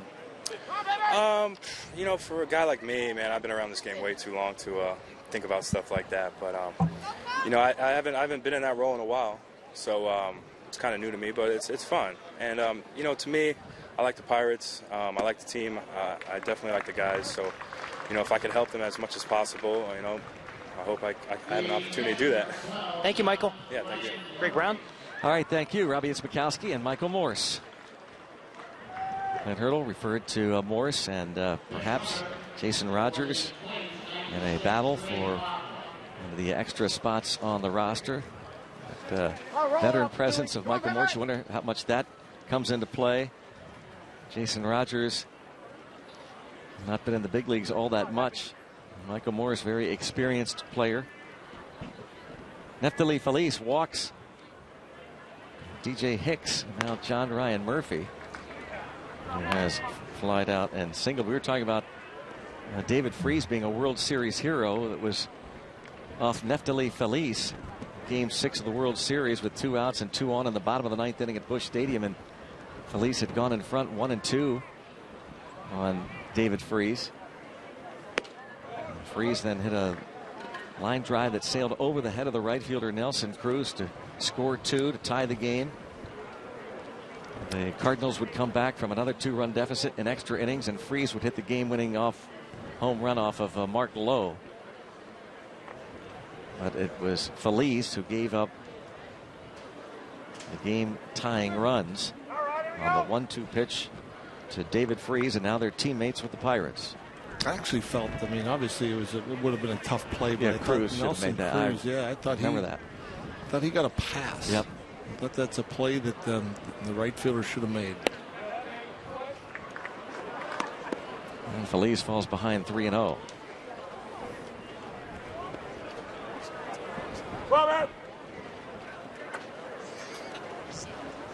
I think our director, Pete Toma was there for that World Series. I'm sure he was working it. He does all the big international stuff. Yeah, he does all the big games.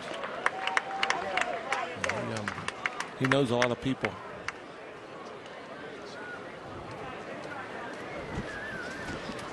Getting the band back together for another year. You know that the Gypsies will be returning. Adam Elmore and Pete Toma.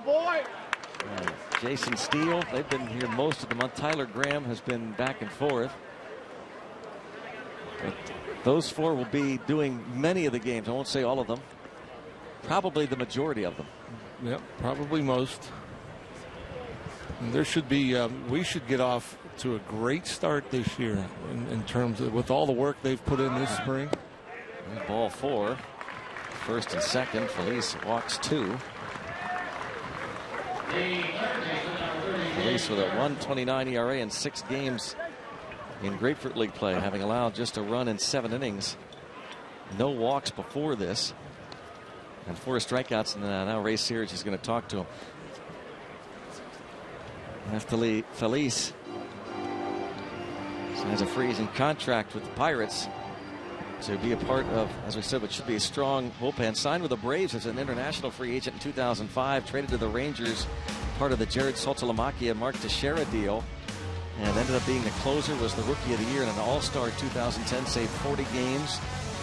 Had Tommy John surgery in 2012.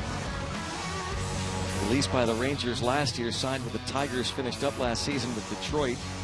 Just now really feeling healthy, and he's one of those pitchers that Neil Huntington finds looking for a bounce-back year.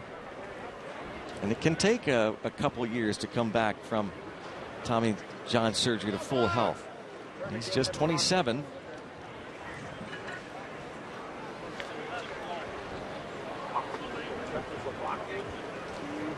That or James Beresford. 2 on and no one out.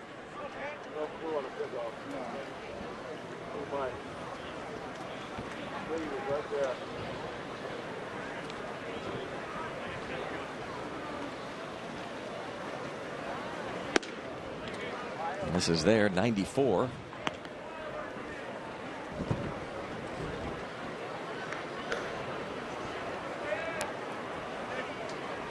Jake Gobert. The pinch ran for Matt Joyce is out and left. And a 1-1 count on Beresford. Jake Gobert. Come on, road pair. Come on. Now playing left.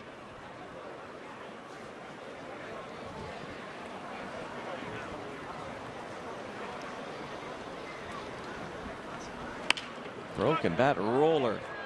Now Rogers had gone to his right and realized he wasn't going to get to it, so he had to reverse his field. And the second baseman, Cole Figueroa, unloaded the throw with Rogers looking down at the bag. Yeah, that was a little scary watching this because you see there Rogers taking a crossover step, comes over. Look how early Figueroa threw it. Perfect throw. Took a little off, like a quarterback, throwing it before the first baseman came out of his break. Rogers, outstanding football player in high school. Cole Figueroa led him. Now second and third, one out, and Buxton at the plate.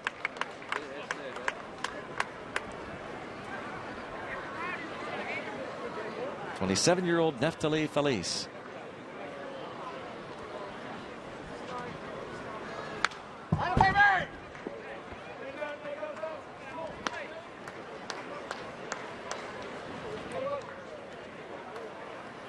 I think Mike Tomlin might have been smiling. Kevin Colbert on your left. He's on his smartphone taking notes of that play.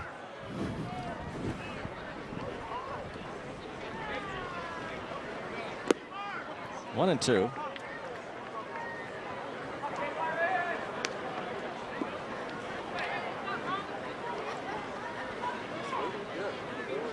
As it stands, you have to believe that Feliz would pitch seventh inning, getting it to Watson for the eighth, Melanson in the ninth on most nights.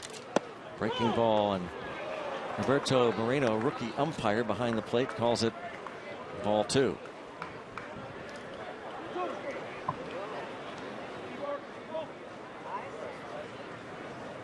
Ray Searage got to keep working. Come on.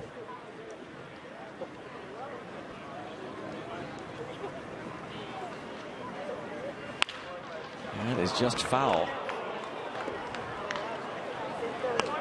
An off-speed pitch. I'm thinking he didn't want to leave it up there. Hung it a bit. Buxton out in front. Here Cole got on the chase at a breaking ball that was way down and off the plate away. Back in the fourth inning with runners at second and third.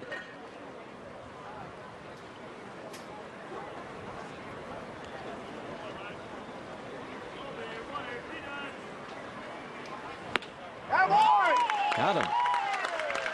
97. Wow. Reaching back for something extra.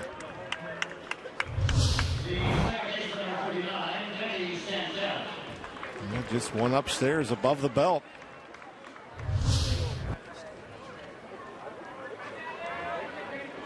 Chris Stewart pointing toward Feliz after the strikeout. That's the way to do it. From the veteran catcher to the new Pirate reliever, and Stewart stabs at that pitch that was way in at 97.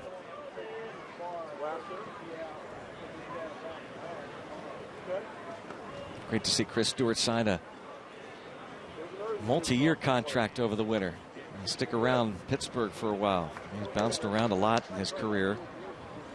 He really likes the Burgh. Now at the age of 34.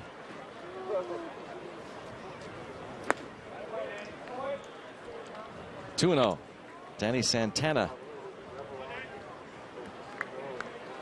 facing Feliz.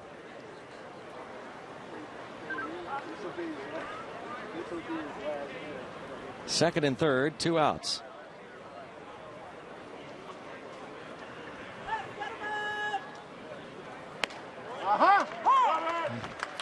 Santana taking all the way.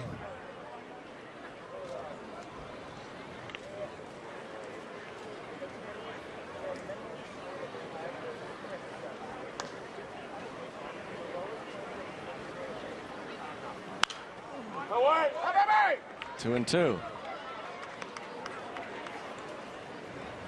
Really get a great appreciation for these coaches. Clint Hurdle, something you don't hear a lot during the regular season because of the bigger crowds, bigger ballparks, but here in the cozy McKechnie Field, you can hear from our crowd mic those coaches constantly encouraging these players. In this case, Ray Searage with Feliz. 96. Now 3 and 2. On the other side, Twins coaches encouraging Danny Santana. You can really hear the pop of the mitt.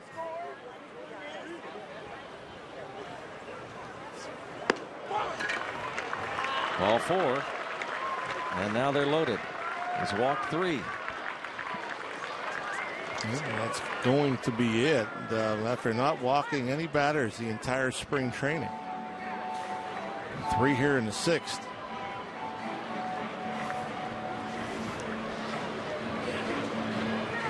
So Felice at 26 pitches. It's a strikeout, a ground ball that walks 3. So a new pitcher will be coming on. We'll be back.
Here at McKechnie Field in Bradenton, Florida.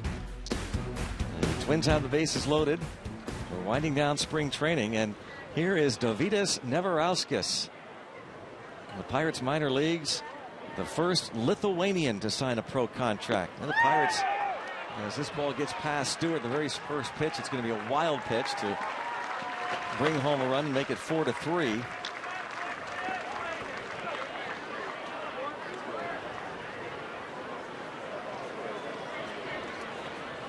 Some nerves, perhaps. Oh, yeah, I'm sure they have to be a little bit nervous. And they just pulled a fastball, missing the target.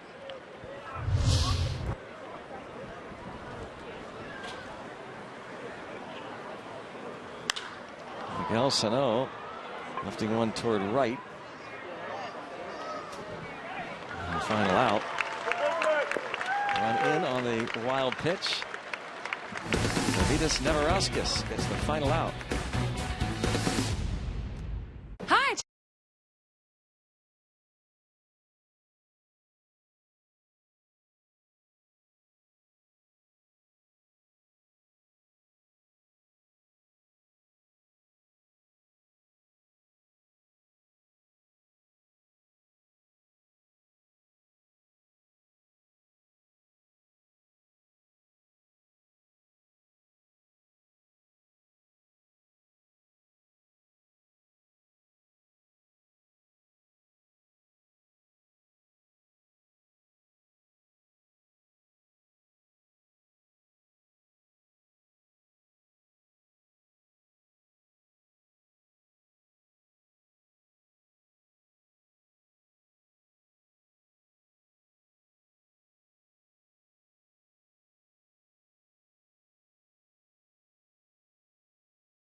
Pirates Spring Training Baseball on Root Sports is brought to you by Allegheny Health Network, Health for All, and by Barrel Automotive.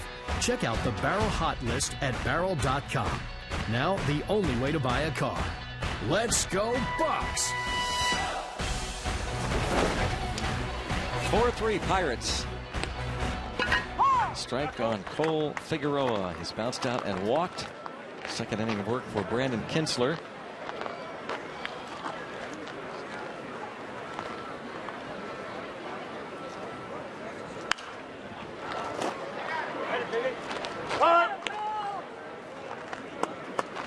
Oh, and 2.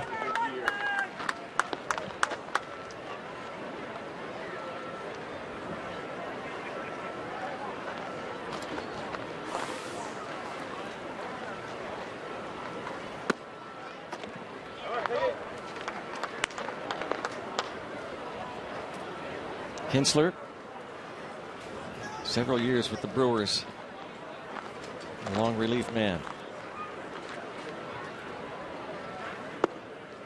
Figueroa lays off. Well, there's a lot of movement on that changeup. Pitch that tails down and away from the left-handed batter.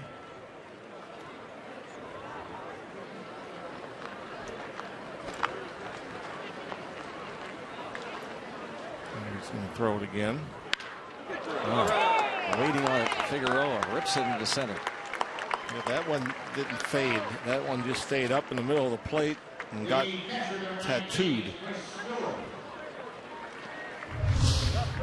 And you want to keep changeups down and in the outer half of the plate. You don't want them up there above the belt.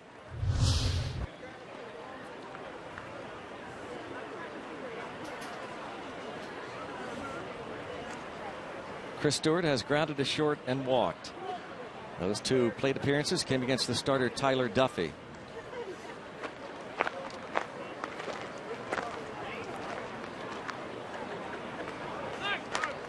Just a bunt fouls it off as the minor leaguer Dovydas Neverauskas uncorked the wild pitch and then got the final out.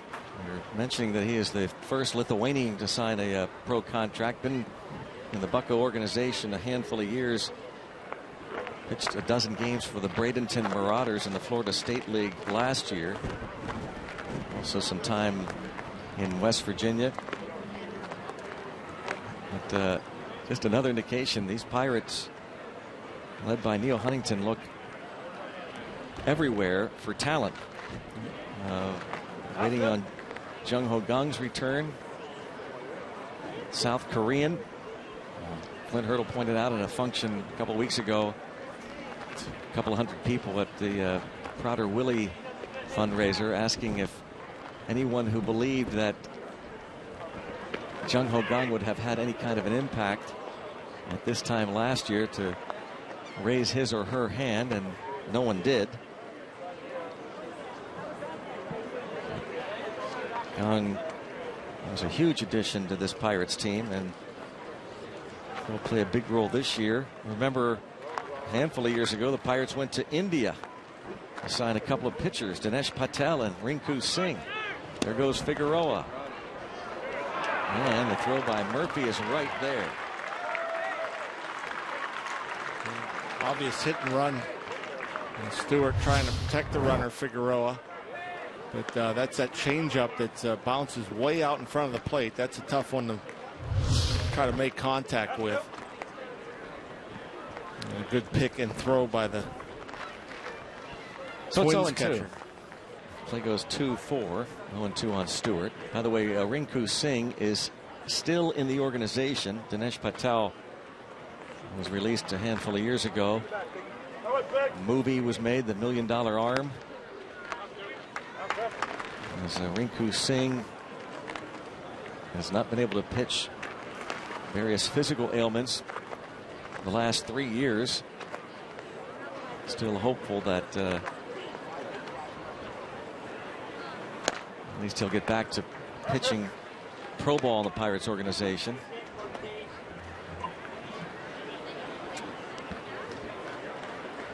Left-handed pitcher.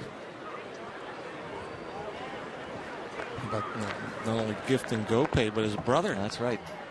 South Africa. Talking about looking for talent. Gifton Gope. Saw him earlier this year. Whoa. How about that? 134.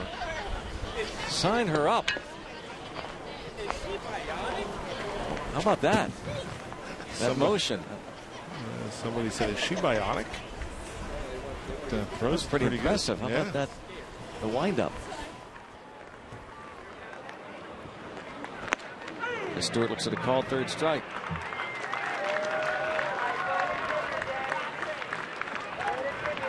Now, some more youngsters going to take a crack at it.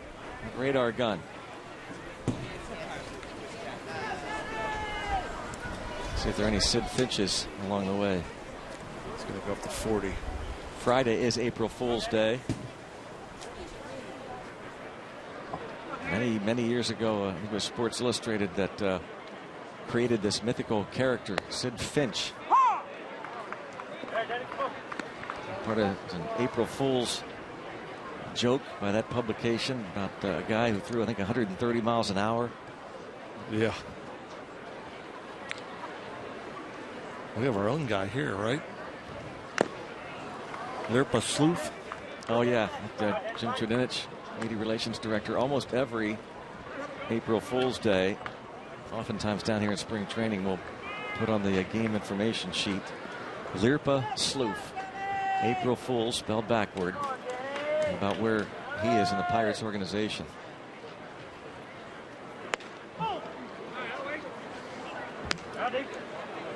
Not this year. No, off day in Indianapolis on Friday for the Bucks.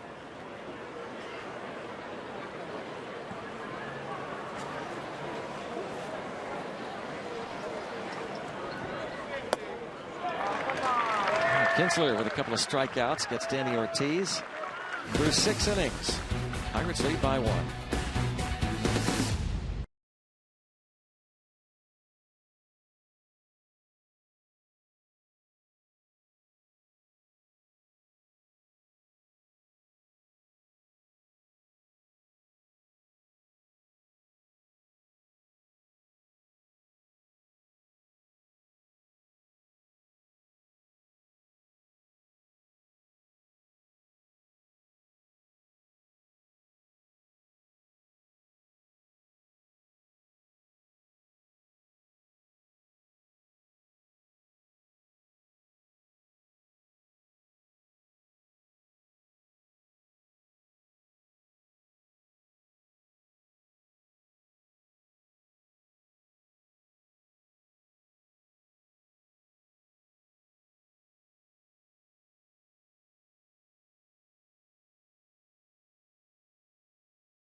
It's home run 5K 10K presented by Allegheny Health Network in Highmark is set for Saturday, April 16th. Participants get a Tech t-shirt and a ticket voucher good for a Buccos game. Families can join in the fun with the Chick-fil-A 1 Mile Family Fun Run. Register today at pirates.com/home run. And here the winter home, the Pirates. And the spring and summer home of the Bradenton Marauders. UPMC scoreboard 4-3. Pirates lead it. Here is Trey Haley. His numbers last season combined AA and AAA in the Indians organization. Hard thrower. 25 years old. Haley has appeared in 8 Grapefruit League games. Right out of the gate, 97 miles per hour. And this is a big arm. If he can consistently throw the ball in the strike zone, it'll be a huge asset. He is on the 40-man roster. So even if he doesn't make the club, the Pirates will have him in their system. 97. He has, over the past handful of years, been considered a top prospect in the Tribe organization. Attaboy! Cover!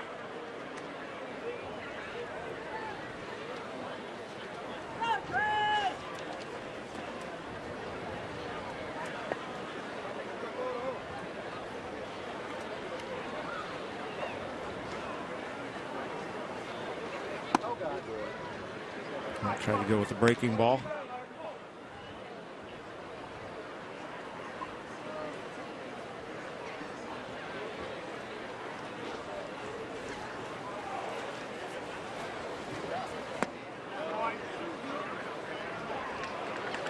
Three and two.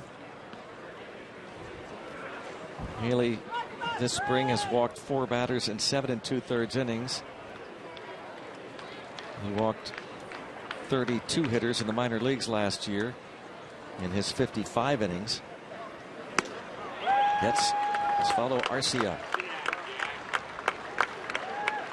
And when he gets in these counts 3-2, the hitter knows what's coming. He's going to come at you with a fastball, and even still, Arcia can't make contact. Fastball a little borderline up and off the outside edge.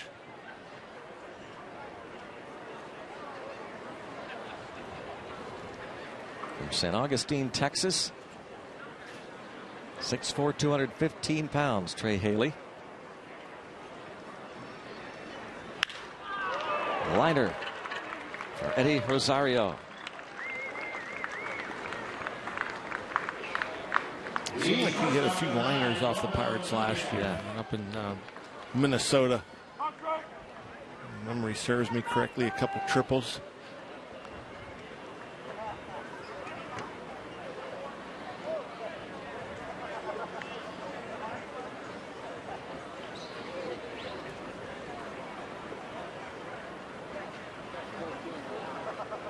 Now, Eduardo Nunez.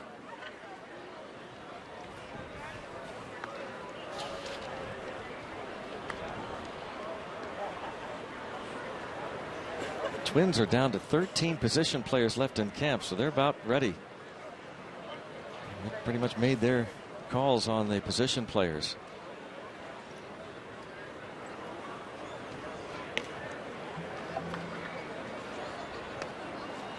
That's early. It's rare. Yeah. You don't see that very often. Paul Molitor making sure that his guys knew who made it, who didn't.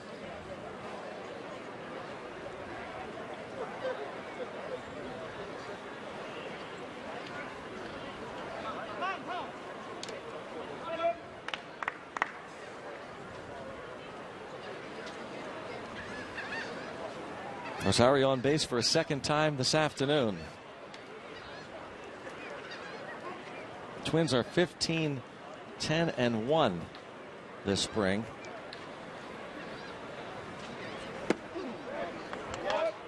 He did offer.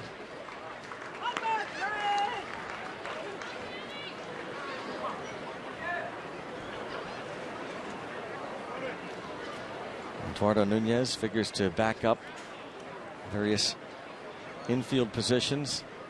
Trevor Plouffe will play third base. Brian Dozier is their second baseman.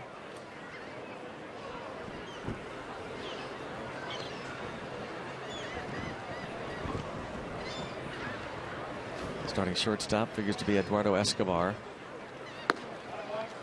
Nothing going. The Twins have attempted to steal a handful of times. Some balls have been fouled off in the process, but they have successfully stolen 2 bases, and 1 man has been caught stealing.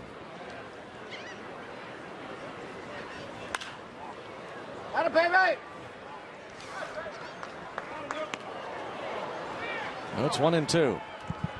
A good heartbreaking ball there to get ahead.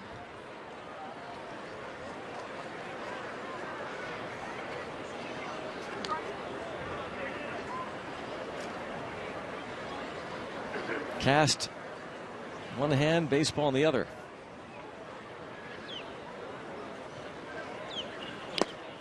And a strikeout. No, yes, got him.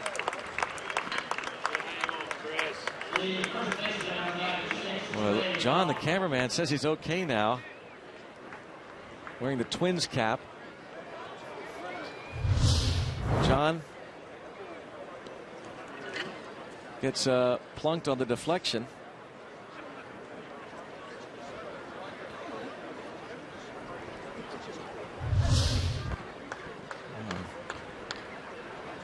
At least the Pirate Root Sports cameraman in the Twins cap gave the baseball to the Pirate fan.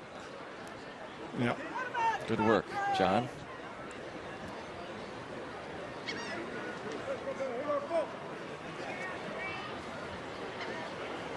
Trey Vavra pinch ran last inning for DJ Hicks, stayed in the game to play first base.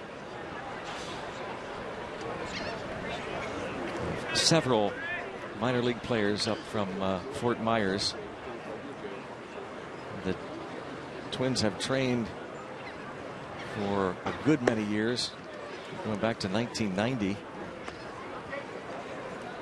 For the longest time, they were in Orlando. The Pirates were in Fort Myers before coming to Bradenton in 1969.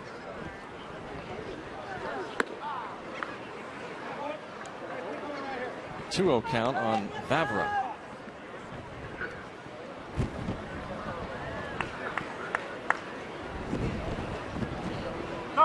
Been a while since we haven't. It seems like every game's been sold out here recently. Not as many fans as we're typically. A lot of people have left and headed north. Yep. The spring break over.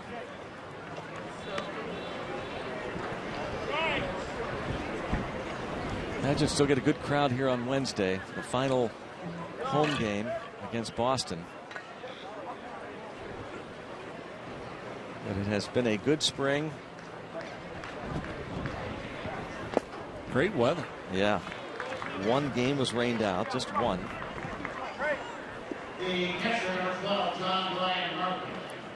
And it is a very friendly city. You and I were talking about that before the game, just walking around this ballpark every day, right? Very friendly. Bradenton boosters, the people that work here, that volunteer, the employees, the fans. Couldn't be nicer. They love coming to the ballpark. Yep.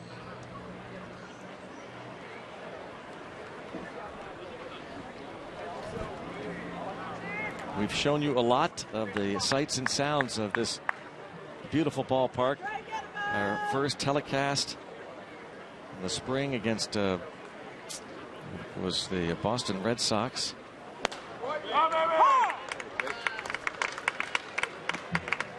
One of a dozen games, most ever here on Root Sports.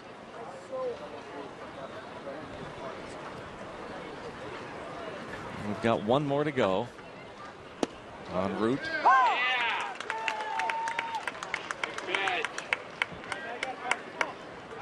Trevor Gooby, Director of Florida Operations, helped put this all together. Frank Coonley, team president. Now, Trevor has somebody on his staff continuing to look. I think his name is DJ. He's got him. Oh, look out.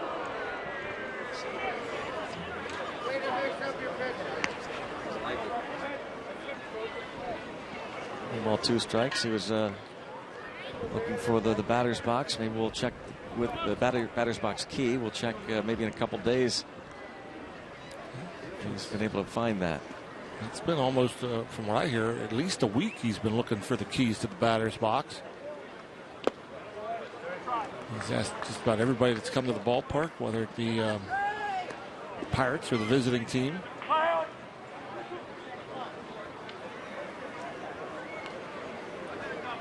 Two and two on John Ryan Murphy.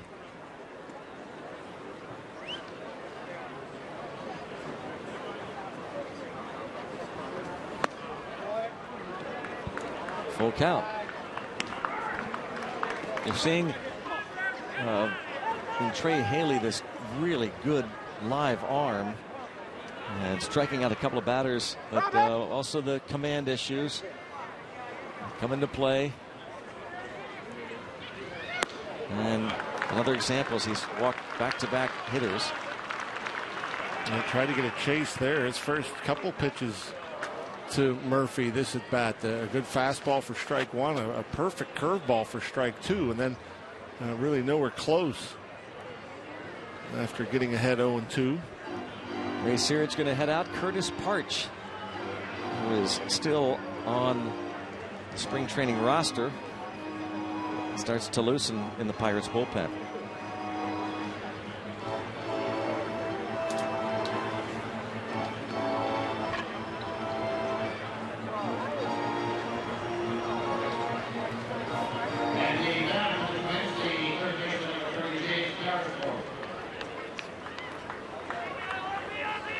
Haley has given up a hit, struck out a couple, and walked a pair. James Beresford.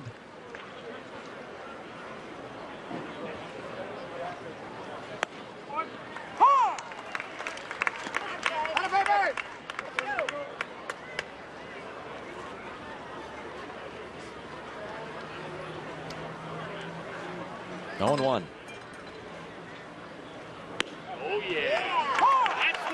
A couple of strikes. Again, quickly ahead 0-2, just like the last batter.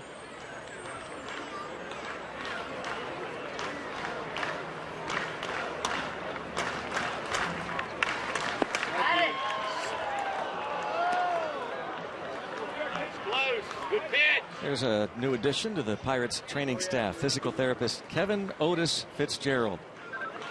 Pittsburgh native. Lives in Shadyside with his wife Amy, with 2 children. A strike 3 call. A good look at Trey Haley that inning. 4-3 Pirates.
They're playing fast.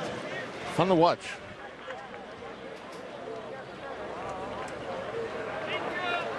The Pirates will be opening up the regular season on Sunday. Trevor May, the new pitcher. 8-9, a 4 ERA. Lots of innings. 14 and punched out 110.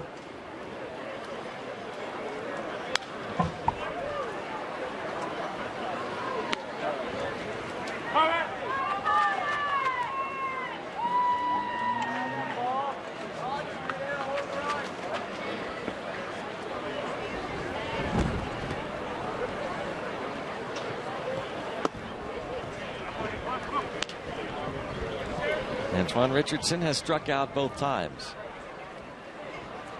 Those at bats against the starter Tyler Duffy.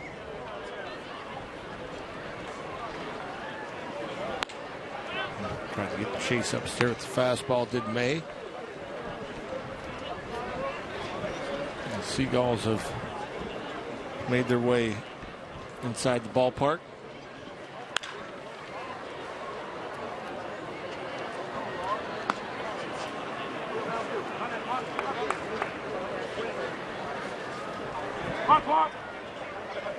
Familiar sight, and you see if Eddie Rosario can chase them.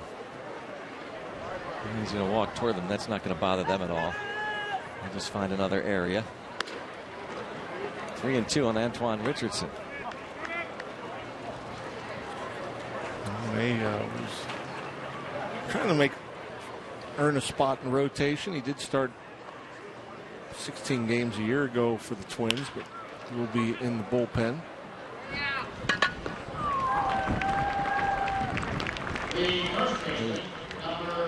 Second baseman is Eduardo Nunez.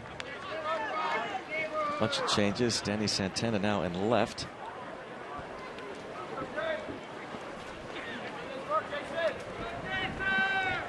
Here's Jason Rogers. Bounced out his first at bat. John Jaso popped up and walked in his 2 plate appearances. This pop up. Tanner English racing in. Oh, what a play by one of the minor leaguers now in the ball game. Tanner English for the Twins. Boy, that was a heck of a play. I didn't think there was any chance he was getting to that ball. Even with the wind blowing out, trying to carry it to him. He had a lot of distance to make up as he didn't get a great break in. But boy, good speed, good timing with the dive. A Pittsburgh native, Tanner English.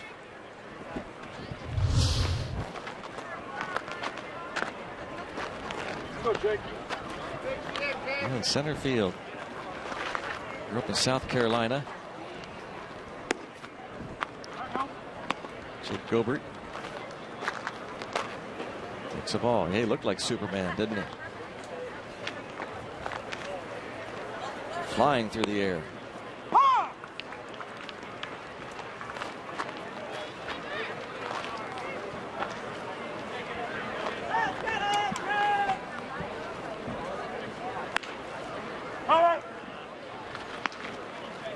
Two and one on Gobert.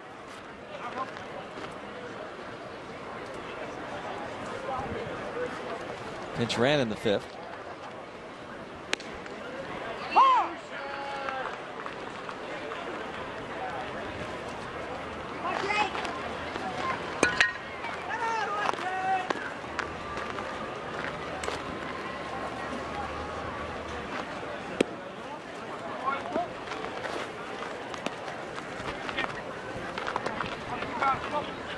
Jake Gobert played AAA ball last year.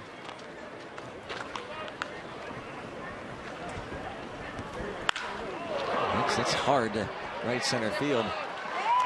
English not going to be able to make the catch, but does a heck of a job cutting the ball off. It's a double nonetheless for Gobert.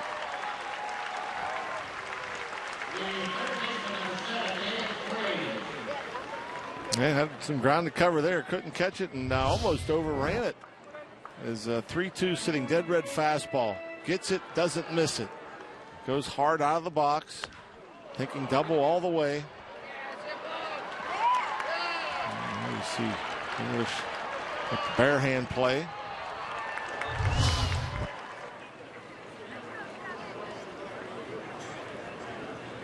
David Freese.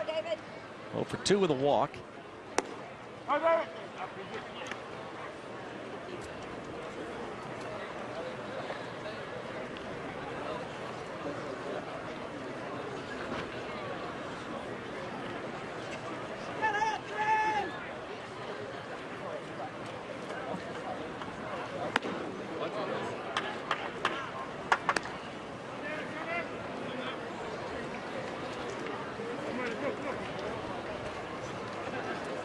Freese bounced to short, line to center. 2 times up against Tyler Duffy. Walked in the 5th.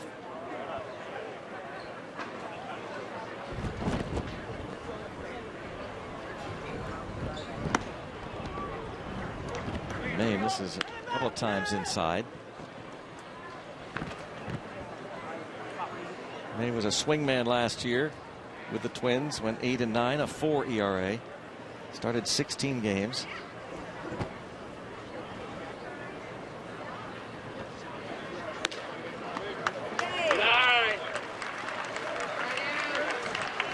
Two on, 2 outs.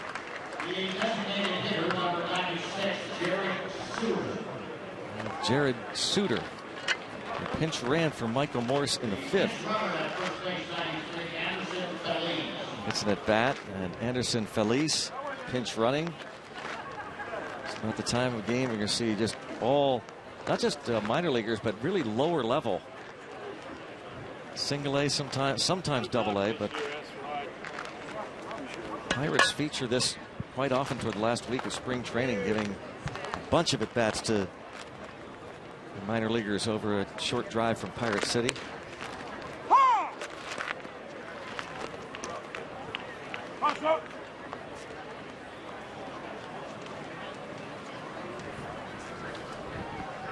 This dude's Suter is put together.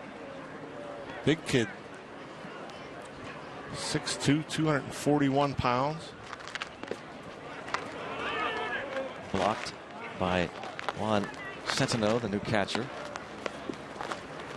And Jarek Suter, Valparaiso, TCU product. 26th round 2 years ago by the Pirates. Anderson Feliz at first.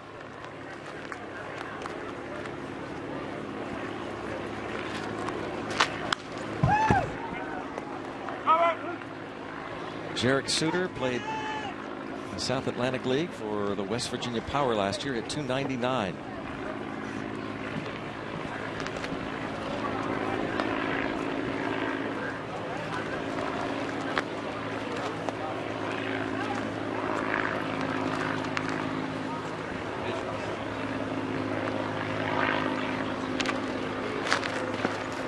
Two and two. You have to wonder, a veteran like May, and he sees that these are minor league guys that have come over, that maybe he can get them really to expand out of the strike zone. That curveball thrown about 55 feet, trying to get a chase.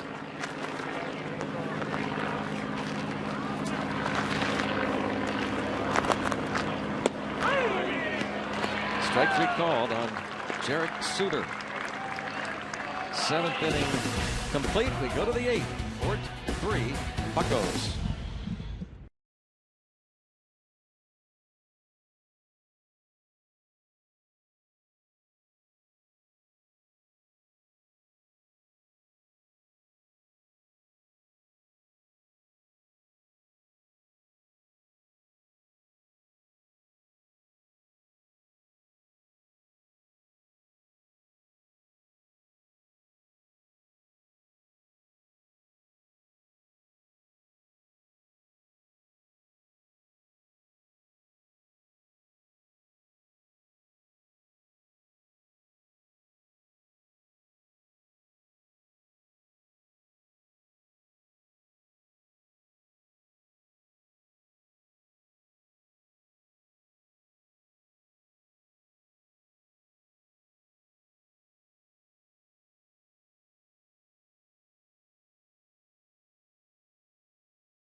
Pirates Spring Training Baseball on Root Sports is brought to you by McDonald's All-Day Breakfast. Breakfast has been liberated. By Kenny Ross, Just Ask a Neighbor. And by UPMC, Life-Changing Medicine. Let's go Bucks! 4-3 Pirates lead. Go to the 8th inning. Here at McKechnie Field, at Tiki Bar, the boardwalk they put in 3 years ago. What an addition that has been to one of the really beautiful ballparks in the country, preseason or regular season. This storied yard, the third oldest still housing professional baseball behind only Wrigley Field and Fenway Park. And here's Curtis Parch, non-roster invitee. 1-3, 3.53 ERA. Those are his numbers last year from AAA Sacramento, the Giants AAA team.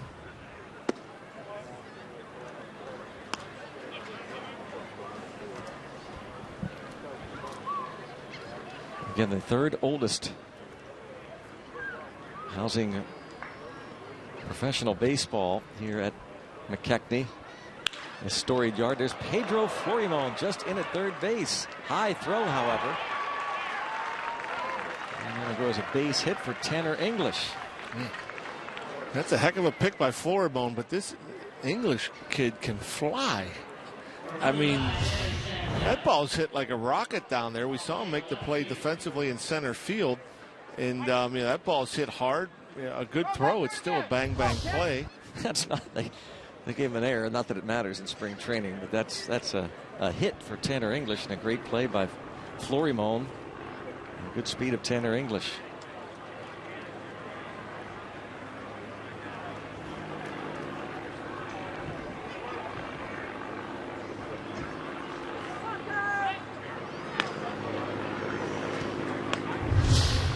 Some racing down the line. Smells hit now after great stab.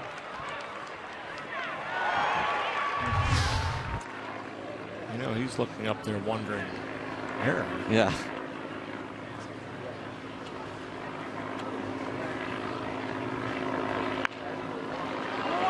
Danny Santana, the bunt. Parch a little trouble getting out of his glove, and he is safe.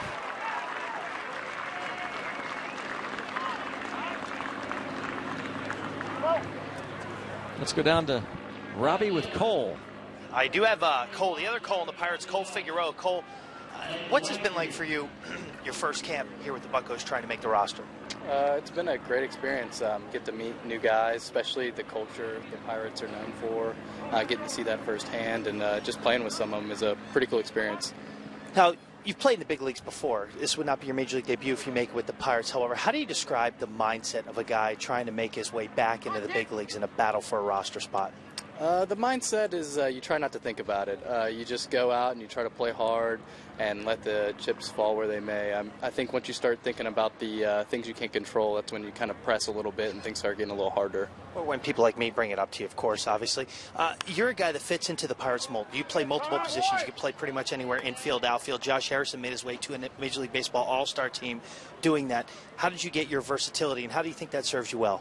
Well, how I got it, it was kind of progression. I mean, I think with anything, you spend time at a certain position, just working your way through. I've spent seasons at second, third, short, and then I've had some games in the outfield. So I think just that progression and not try to overstep anything and just working at it every day is a help. Your father was a big league infielder, Bien Figueroa. How much did that serve you as a kid? First of all, growing up a baseball kid, and then learning his work habits to make yourself a major leaguer.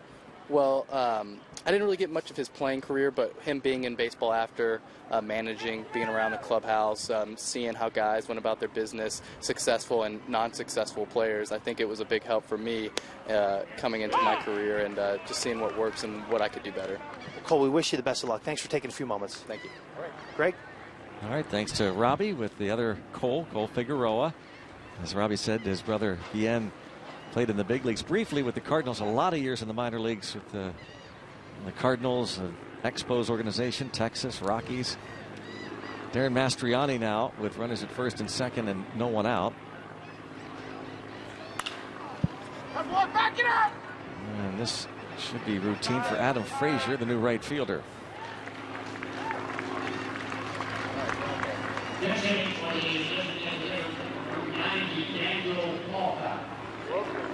Daniel Polka is going to now pinch hit as Cole Figueroa heads to the Pirates clubhouse. Officially 1 for 2 today. walk, run scored, base hit.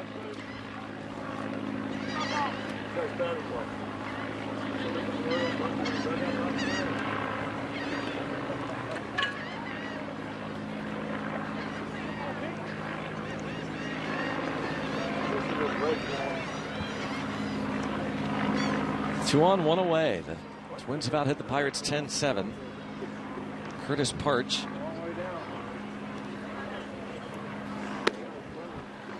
Follows Trey Haley,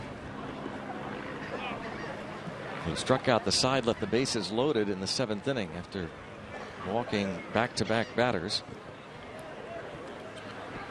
Looking for a ground ball at somebody. Polka, 29 homers last year. He's not looking for a ground ball. He's looking to get something up into this wind.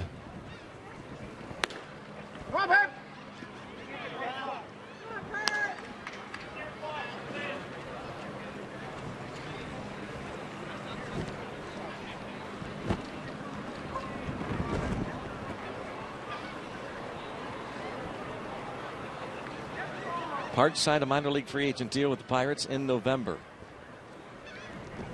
Some big league time with the Reds, 2013 and 2014.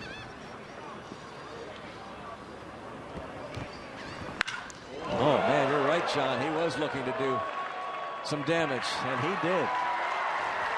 3-run homer. Impressive. Daniel Polka.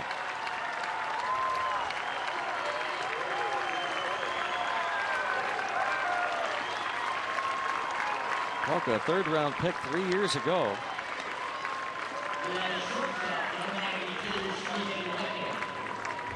Yeah, he got into a good count. He figured he was going to get a fastball. He got one, and it was up out over the plate. And it didn't take this ball long to get out.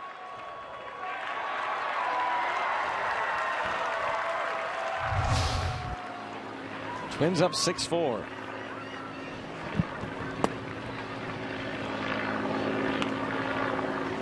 This is Stephen Wickens, now playing shortstop for the Twins.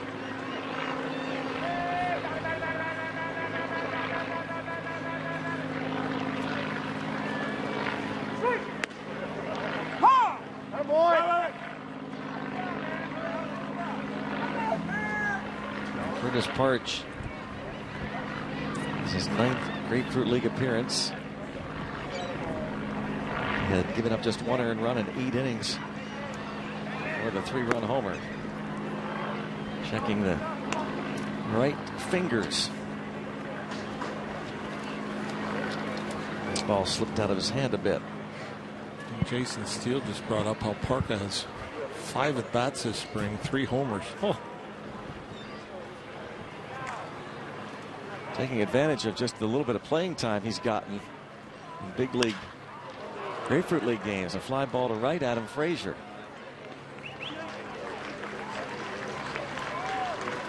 Two outs here in the top of the 8th.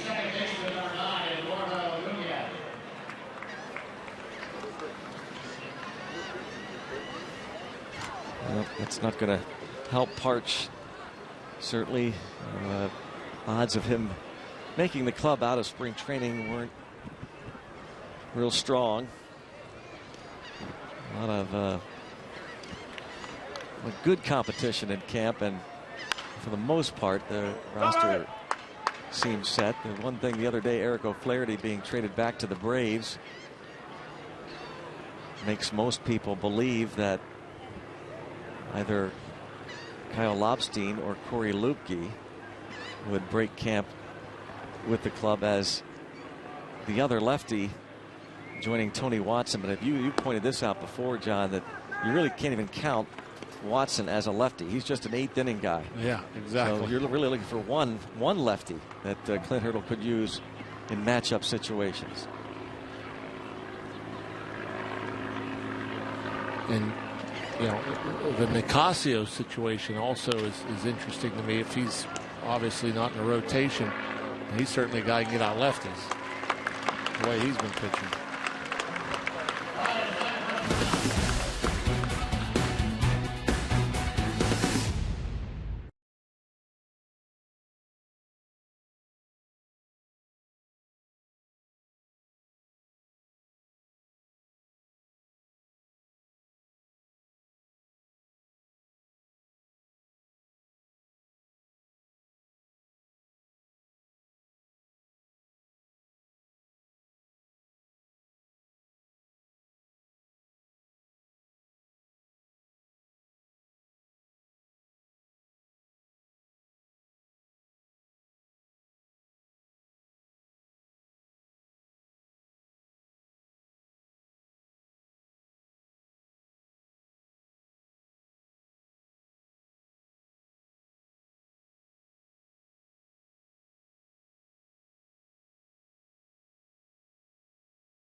Twins now lead at 6-4, heading to the bottom of the 8th inning.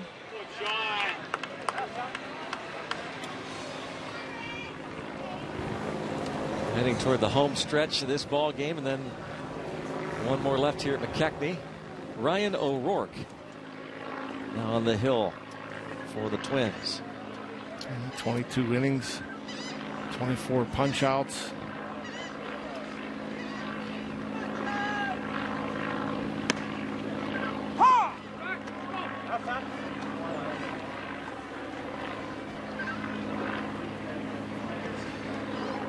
Sean Rodriguez 0 for 3.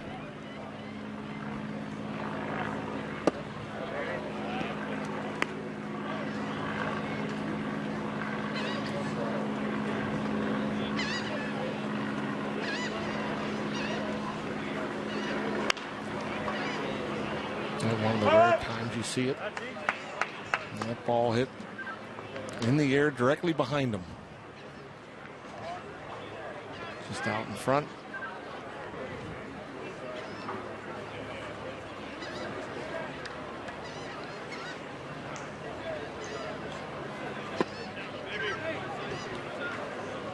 There's Jeff Branson, Pirates hitting coach. Steve Livesey is assistant.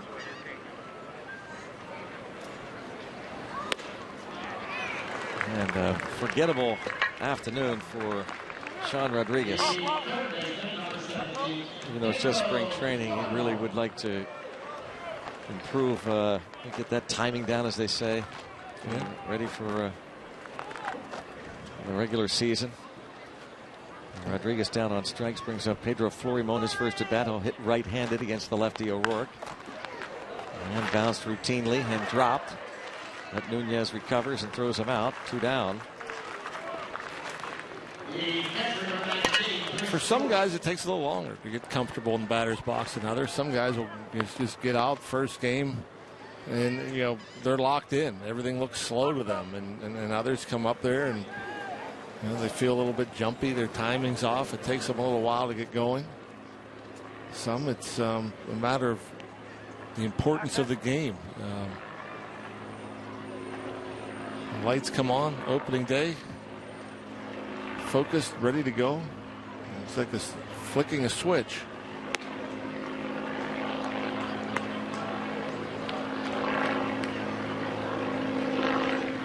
Chris Stewart at the plate takes ball 1.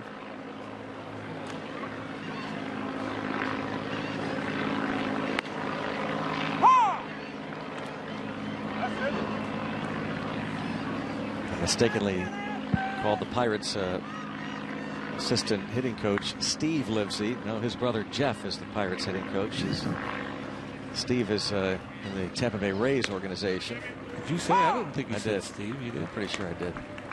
In fact, I looked over at you, but no reaction. Usually you'll kind of roll your eyes. There's Jeff. Dad Bill, longtime baseball man, talking things over there with Sean Rodriguez. Well, they're two good guys to have, too. Jeff Branson, Jeff Livesey. They're just laid back. They know their stuff. They'll work as much or as little as you want them to, and it wouldn't be surprising to me if they're in the cage after the game, working with whomever wants to stick around. They don't get too excited. They don't, a lot of these coaches, it's just kind of even keeled.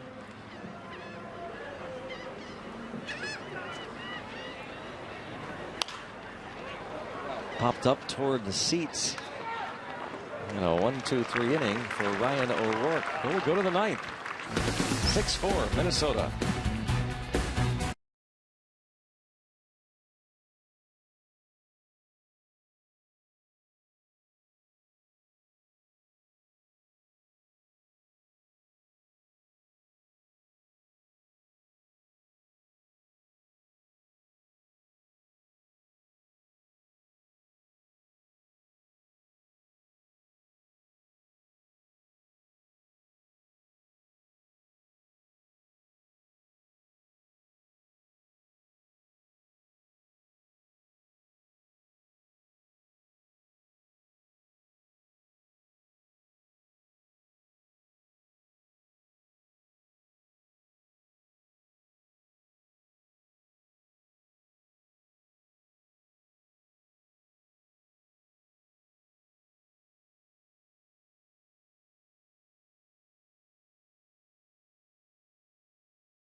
training broadcast left after today, and it comes your way Wednesday when the Pirates host the Red Sox. Join us here on Root Sports starting at 12:30 for Pirates pregame, followed by the Bucks and the Bo Sox, presented by McDonald's. Right here at friendly McKechnie Field in Bradenton. Twins lead at 6-4. Long-time, big-time Bucco fan Mike Roteman, vice president of the Bradenton Boosters. Mechanicsburg's own Mike Roteman. Your old neck of the woods. Yes, sir. I'd like to give the shout-outs to folks from Central PA. Trey Vavra takes a pitch in the dirt from Curtis Parch.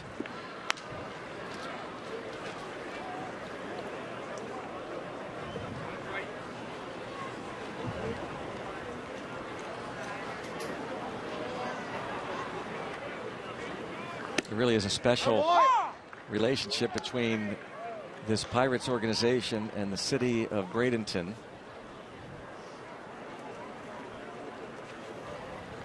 There are a number of ball clubs that have had to bounce around over the years, moving from town to town. The Atlanta Braves are going to be leaving Orlando next year. The Houston Astros are going to be leaving Kissimmee. They're going to go to the other side of the state. Reports that the Braves will move to South Sarasota. And we talked about the fact that the Twins have been in Fort Myers for a while. The Pirates were in Fort Myers starting in 1955, but then moved here in 1969. One of the longest running associations of any major league club and a Florida city. Ball popped up. And Sean Rodriguez for the first out.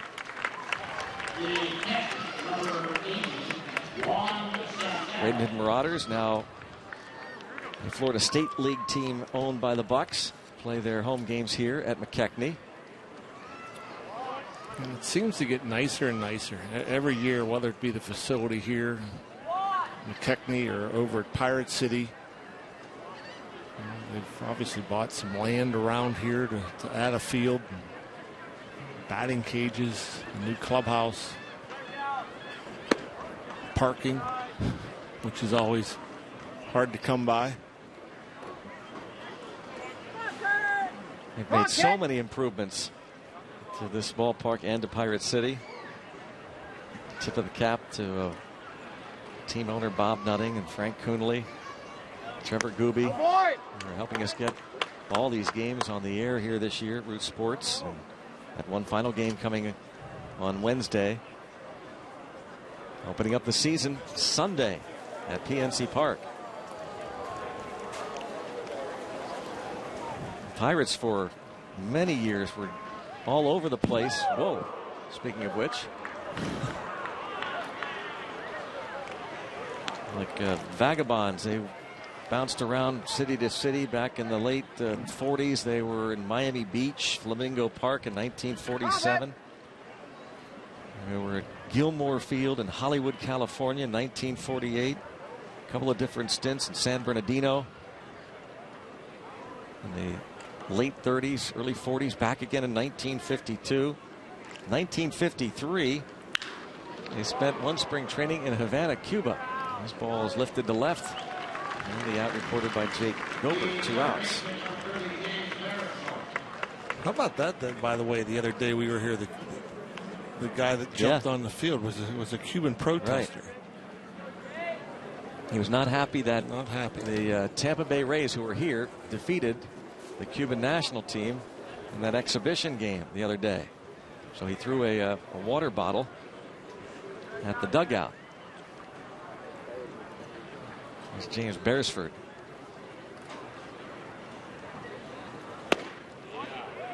And then Steve Blass did the same thing to me yesterday in the radio booth. He threw a bottle at you? Yeah, a water bottle. In protest. Grumpy. You guys all got the memo, huh?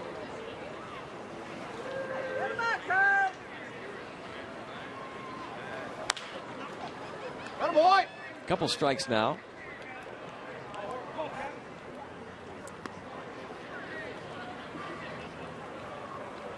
You're not grumpy when you get a baseball. And that gentleman gets a well-deserved round of applause, making that youngster happy.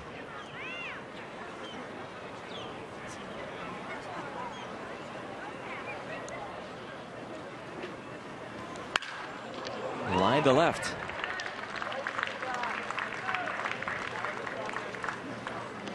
A couple of hits for Beresford.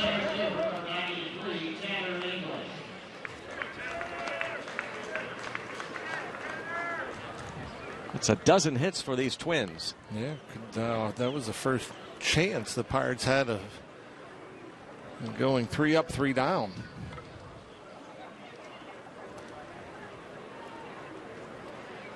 They had an opportunity in the 4th. First 2 men were retired by Garrett Cole, but then back-to-back hits before Cole struck out Byron Buxton. Cole did not get out of the 5th inning. He went 4 2/3 today, gave up a couple of runs, 8 hits, a walk, and 4 strikeouts. Likely to make one more appearance down here in Florida. The Pirates will be gone Thursday night, but you would expect he would pitch somewhere on Saturday to get built up.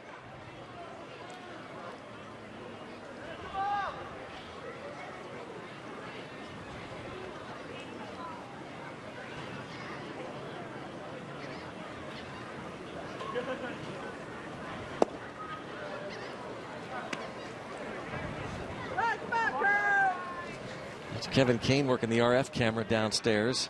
He's been all over the place. There he is, Kaner. Gonna get back working on that handicap when he gets up north. Down to 4. And a ball just over the outstretched glove of Sean Rodriguez.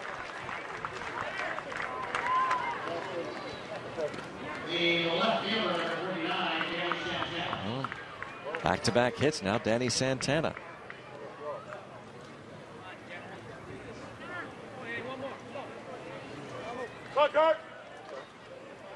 Two on, 2 outs.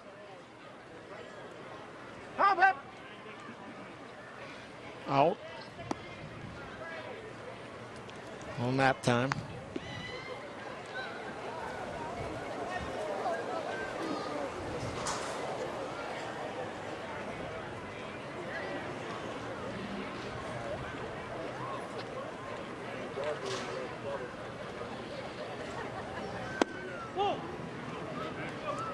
Ball 1.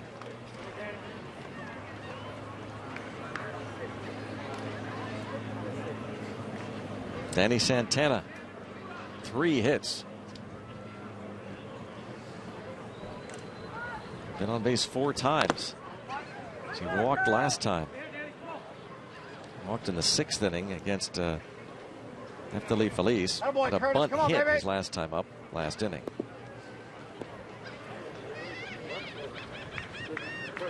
Trying to keep score in spring training is not easy. All kinds of unfamiliar names, sometimes no names on the back.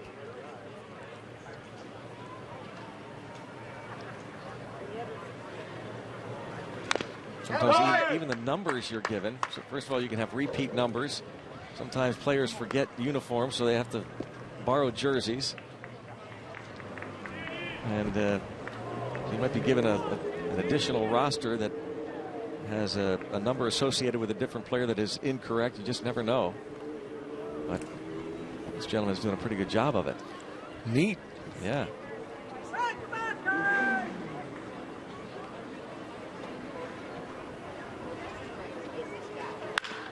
Stabbed by Curtis Perch for the final out.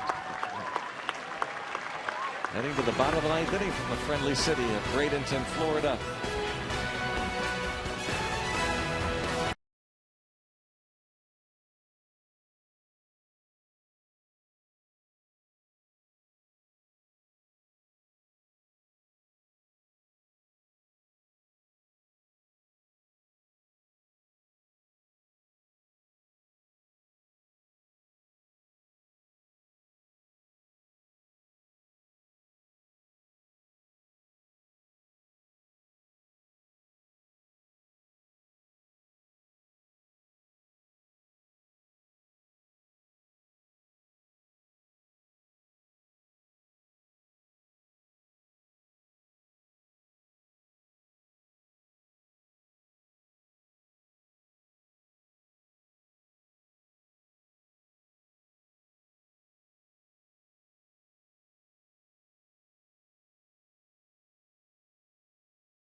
Lead at 6-4 on the UPMC scoreboard, heading to the bottom of the 9th inning. Talking a lot about McKechnie Field. Very historic ballpark. You see the new logo that was painted on all the fields here in Florida, the FL, the Interstate logo, and in Arizona, the AZ. Faded now. Just one more home game remaining. This ballpark has been called different names over the years, given the name McKechnie after former Pirates manager, Hall of Famer Bill McKechnie. And now Corey Williams, last season in the minor leagues with the Twins, appeared in 29 games. Adam Frazier was in big league camp earlier this spring. Man, he had a pretty good spring training before getting sent over to minor league camp. Both offensively and defensively. Made all the plays.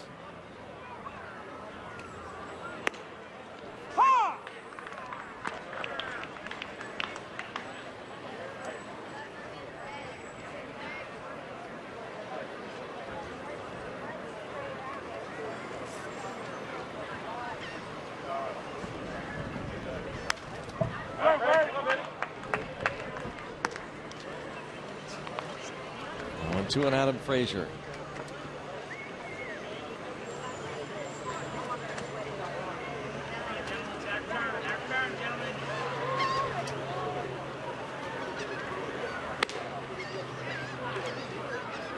Frazier, an Athens, Georgia native, 6th round pick in 2013 by the Bucks. Mississippi State product. He is caught looking.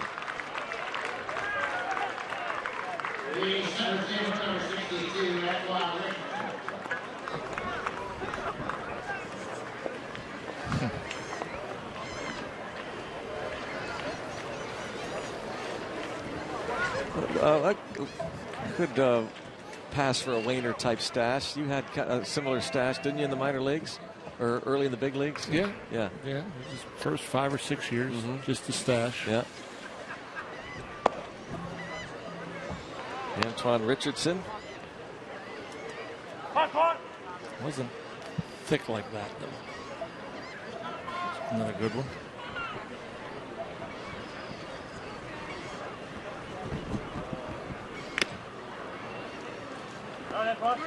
Well, if I could grow a full beard, I probably would.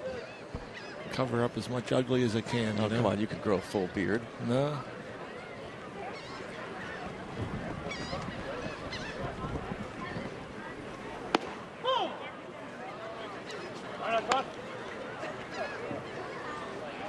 Looks a little like Leland there. Yeah, a little bit.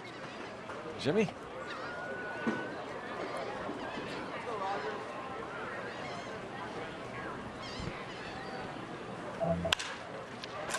Antoine Richardson, a broken bat roller to second and 2 outs.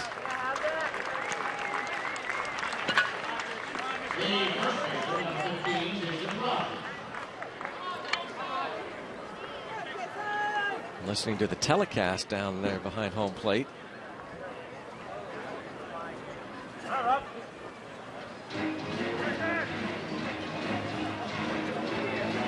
Picture time.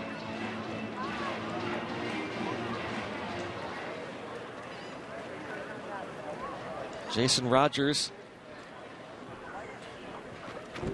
robbed of a hit by center fielder Tanner English in the 7th.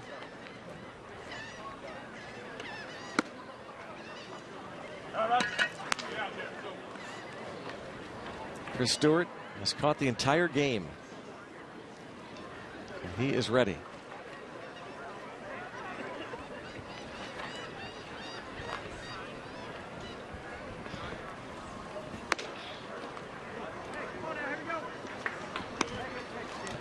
Down a pair.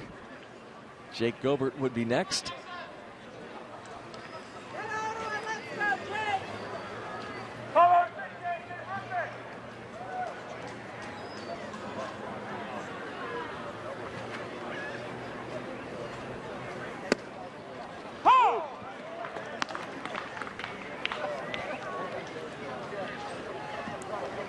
Brad Fisher, one of the coaches on Clint Hurdle's staff, works with the catchers.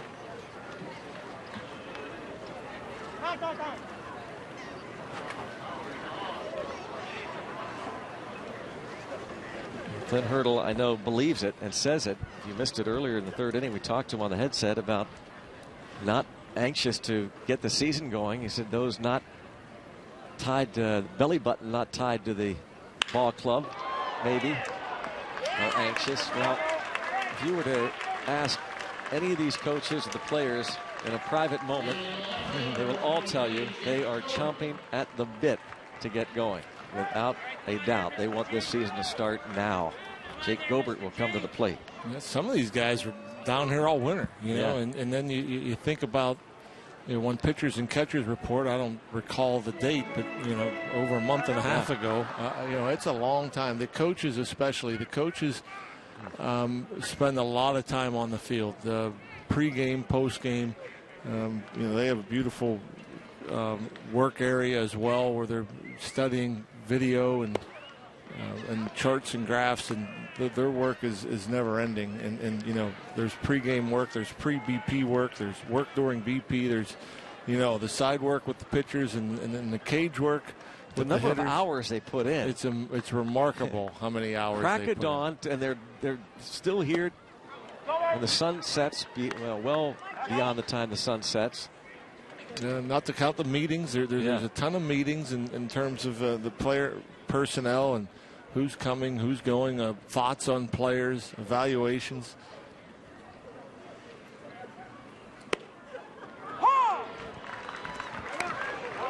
Yeah, the coaches, I mean, and it doesn't end when the season starts. Mm-hmm. But down here, it gets pretty monotonous. I'm sure most of these guys, if not all of them, are here before daylight.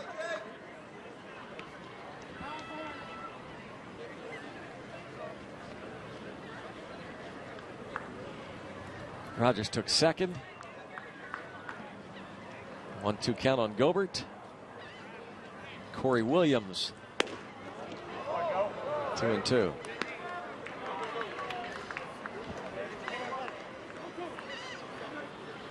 Gobert a double in the seventh inning.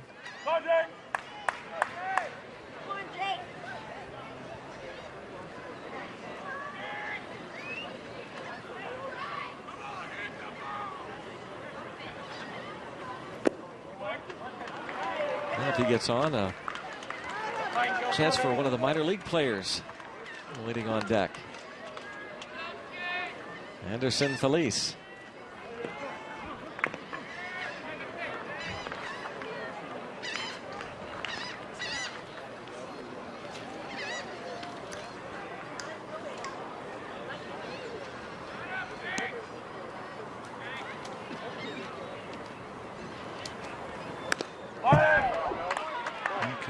Fastball at 90 after a few sliders in a row. Somebody tweeted out this picture, and yeah, there is that stash on Rock with a Carolina Mudcat. Those glasses and the stern look there, concentrating. John, that wasn't a pose, right? Yeah, no, that wasn't during a game. Definitely, no. That's you posed before batting practice. Acted like you were in a ball game there. Whoa, ball four, just missing.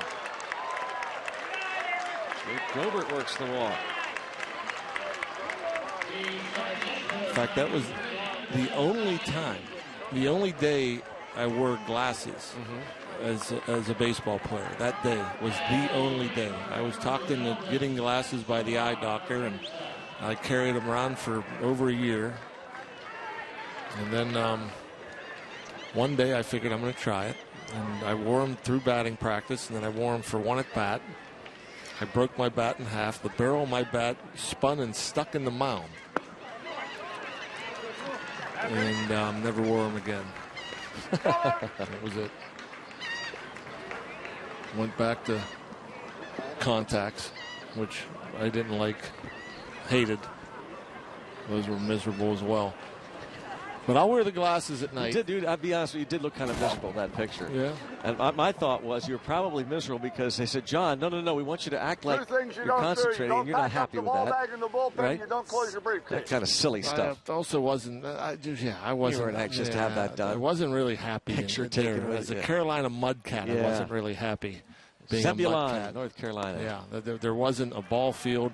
It was an old ball field. The new one wasn't ready Didn't yet. you guys have to dress somewhere else? We dressed at like a middle school, and then had to drive like another half an hour to get to the ballpark. I was repeating Double-A. Yeah, I was miserable. Anderson Felice grounds to the shortstop, and that will do it. Another afternoon here in McKechnie, Bradenton, Florida. The Twins beat the Pirates 6-4, and it gets this way a lot. I think we almost every game, radio or TV or on the internet, we kind of try to summarize the ball game. It's to the point where you just say, in this case, Garrett Cole is getting his pitch count up. Right. That's about what we can say. We just scratch one more off the list. Yep. Okay, and so we're down to 4, and we're closer. Garrett Cole's closer. The team is closer. That fight's now just a few days away. And Garrett Cole looked pretty good. Probably not his best stuff, but did okay. And again, we're just one game closer to heading back north. Yeah, Pirates may be making a decision the next couple days in terms of more cuts. They still have a ways to go in that regard. We'll be back on the air with you for one final Root Sports spring training game this Wednesday as the Pirates host the Boston Red Sox. John and I will be back for that one. We look forward to talking to you again then. 6-4, the Twins beat the Bucks.